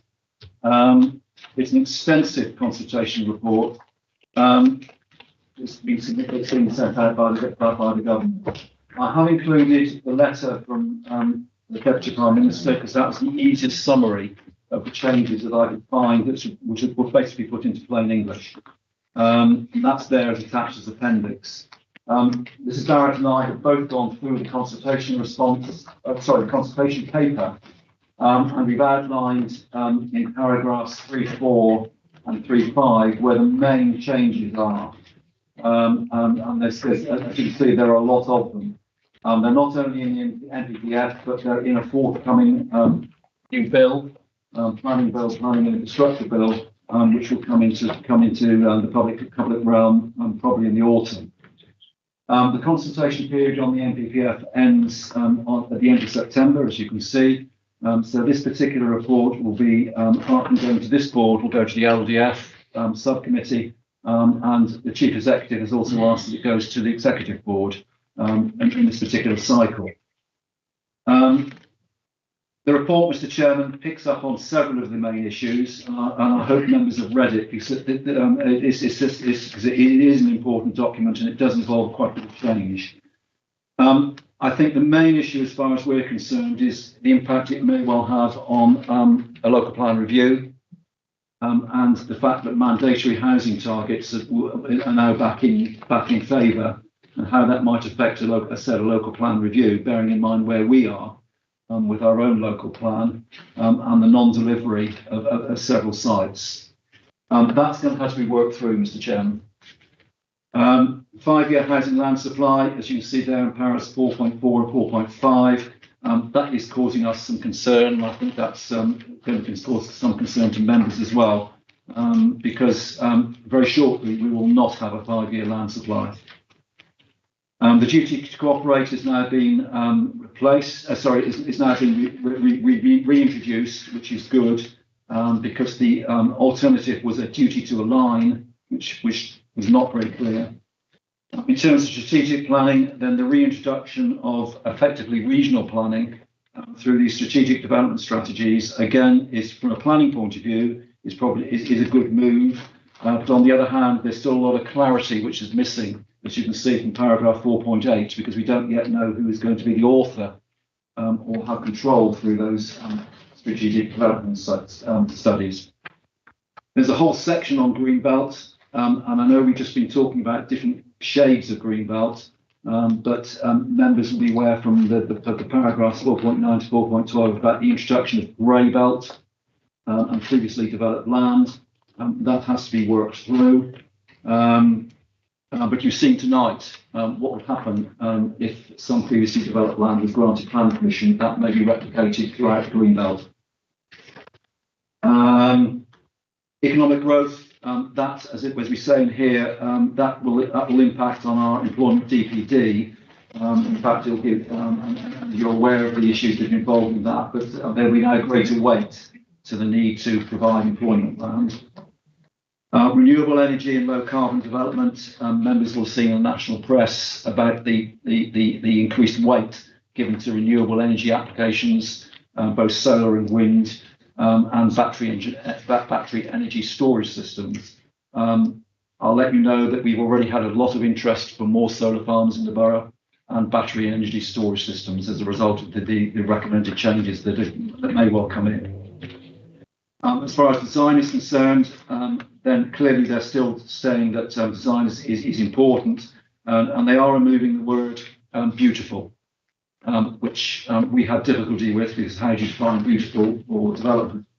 But basically the key thing here is that the importance of design codes and master planning is spelled out, and we would agree with that.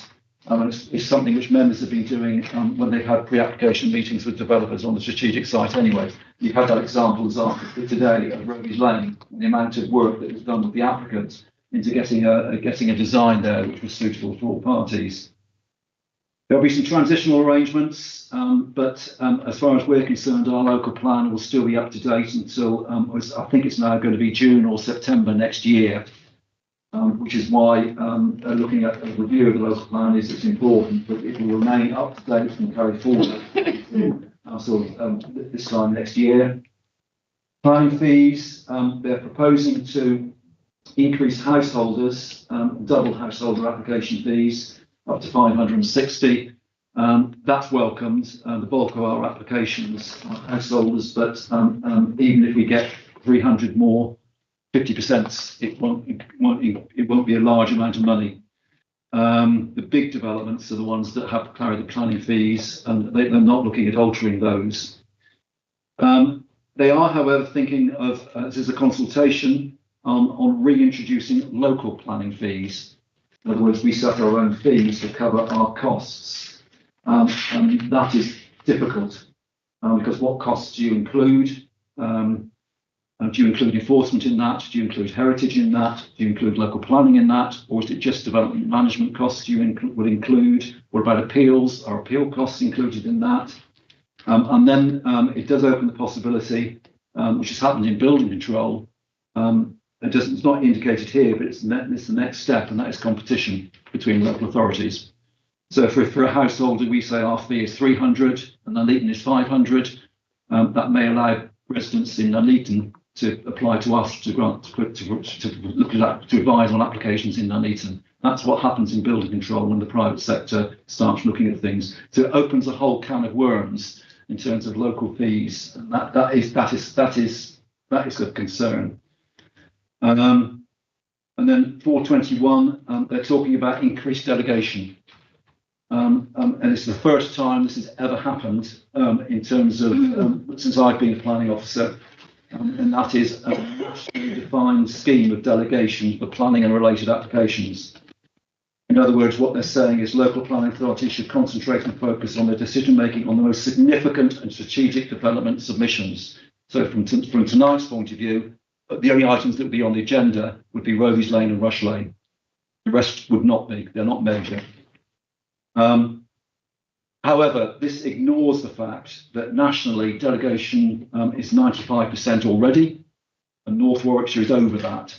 So even though they're suggesting that there should be less stuff going to committee, we're already on a 95% plus figure for delegation. I don't see any point in altering that, particularly as the local interest would be drawn away completely. And as I said there, that's something new. I've not come across that at all. That would take legislation to go through, and that may well come out in the new bill. But it's something which is not going to go away. Members will have to confront that at some stage if it comes forward in terms of consultation. So there are other bits and pieces here in section 5. Which basically I think I've covered the national development management policies, which will replace an awful lot of the policies which are in our local plan. There's a consultation on that this autumn. How strategic planning will be delivered. I said there's a lot of clarity missing on that. That's hopefully coming up again this autumn. The new bill is coming in this autumn, and they're looking to introduce the changes to the NPPF as a result after their consultation and consideration of what comes in before Christmas. So there's quite a movement here, momentum going. And as we can say here, our main concern in paragraph 5.5 is the impact this will have on the review of our local plan, because Dorothy and I do not know what that impact will be at the moment. There's an awful lot in there, Mr. Chairman. The consultation paper itself has over 100 questions. Dorothy and I have tried to summarise as best we can what those changes are, or what changes are likely to be, and what the consequences on North Warwickshire are likely to be. Apart from this board, it'll be reported to other boards, and so there are other opportunities to get comments back to myself and Dorothy. Thank you, Mr. Chairman. Members, you'll be surprised to hear that I'm not wholly enamoured with this.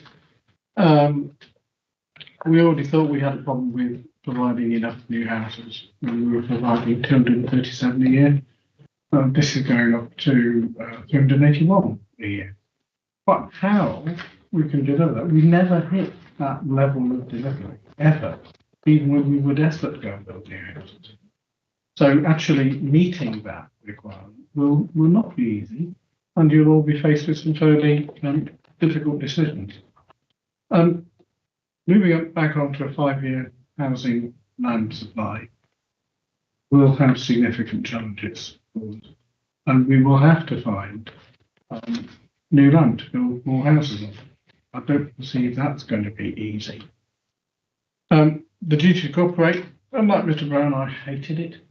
And I cannot imagine that a return to a duty to cooperate. I mean, duty in Ireland is pretty stupid as well, but you know,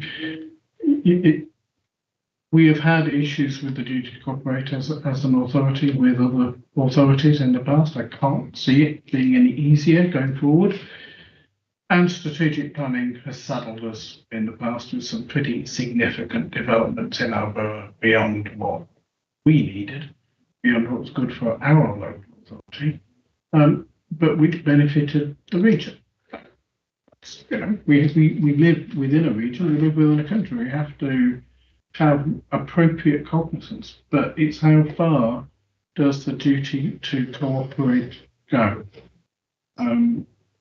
We already have about 10,000 people a day commuting into North Warwickshire to work. At some point, you end up having to provide housing for those. So, you know, I'm grateful that this is going to go to a number of boards for deeper consideration. There is a lot of good in here. You know, it's not wholly bad. And in some ways, I welcome it because it hasn't got the bonkersness of Michael Gove attached to it. But that doesn't mean to say I think it is wholly positive.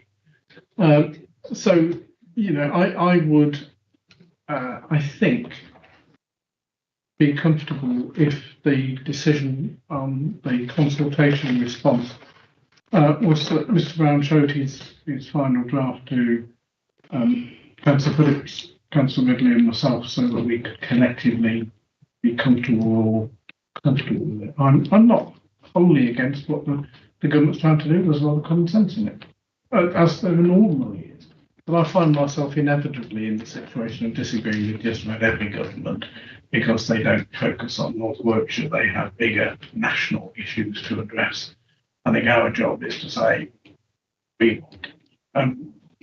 Councillor Watson, I think, then Councillor Phillips. Yes, thanks, Chair. I think the other important thing for this as well, whilst you just focused on the housing as well, you know, the employment thing, and you mentioned the employment thing, you know, we will be under pressure, be under no illusion, you know, with this duty to cooperate, because we've got the space to build these sheds.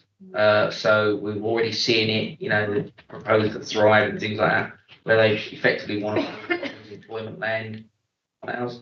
We don't have a massive unemployment problem in Warwickshire, North Warwickshire, you know, so people will commute in. So ultimately we will be probably batting above everything to help our neighbours out. We need to be really firm to protect North Warwickshire against that. I was going to say similar. So I think the pressure is going to be to put more infrastructure here. It might be that we have to start placing houses, strategically putting things where we might not want to put houses instead of infrastructure, and bartering what we can get out of it. So, I mean, I vote we should make us the capital. That way, then we get what we want. But yeah, I see what you're saying. Yeah. Born in Woodhead. Yeah. There's loads of space in Woodhead. Yeah, they'll like that. They'll like that. I think you make an excellent point. You know, I mean, the whole point is it's fine having more of this stuff.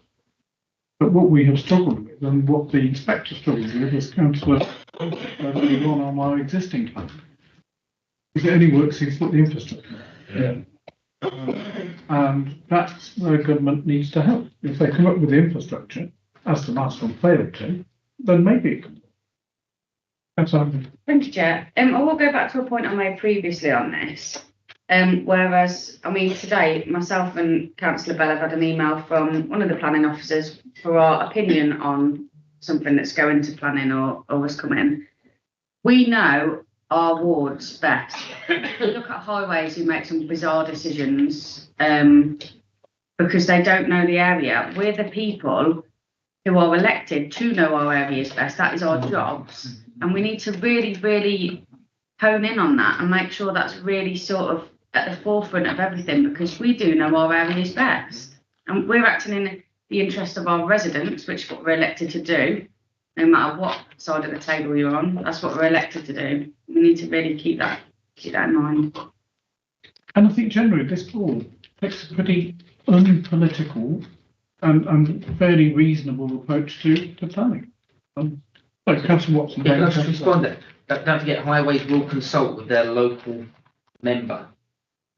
So when they go for these decisions, their local member has an opportunity to make comments as well. Their county council member, not their borough council. So there is representation from a highways perspective with elected members. Oh, I'm cognizant of Councillor Phillips' comments earlier on, but Highways will look at a single track road and say that could take 1,000 cars a day. I mean, come on. But they will ask their local members' view. There's I a don't know. difference between asking and listening. Yeah. Oh, well, that's the same. it depends on how Asking and listening is depends completely on how firmly So you respond to them. I can't see Margaret agreeing to some of the decisions that have been put in front of myself. Google's very you know.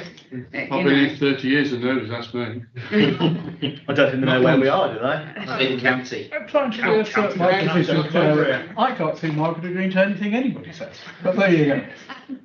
Councillor Bell. I was just going to respond to what Kate said about the local members knowing their area. But what's worrying me in this is this pressure, as Mr. Brown said, to delegate most decisions. Now, whilst we can talk to the officers that are dealing with it, sometimes we do call things into the board because we feel that it needs a wider consideration and we need everybody's view.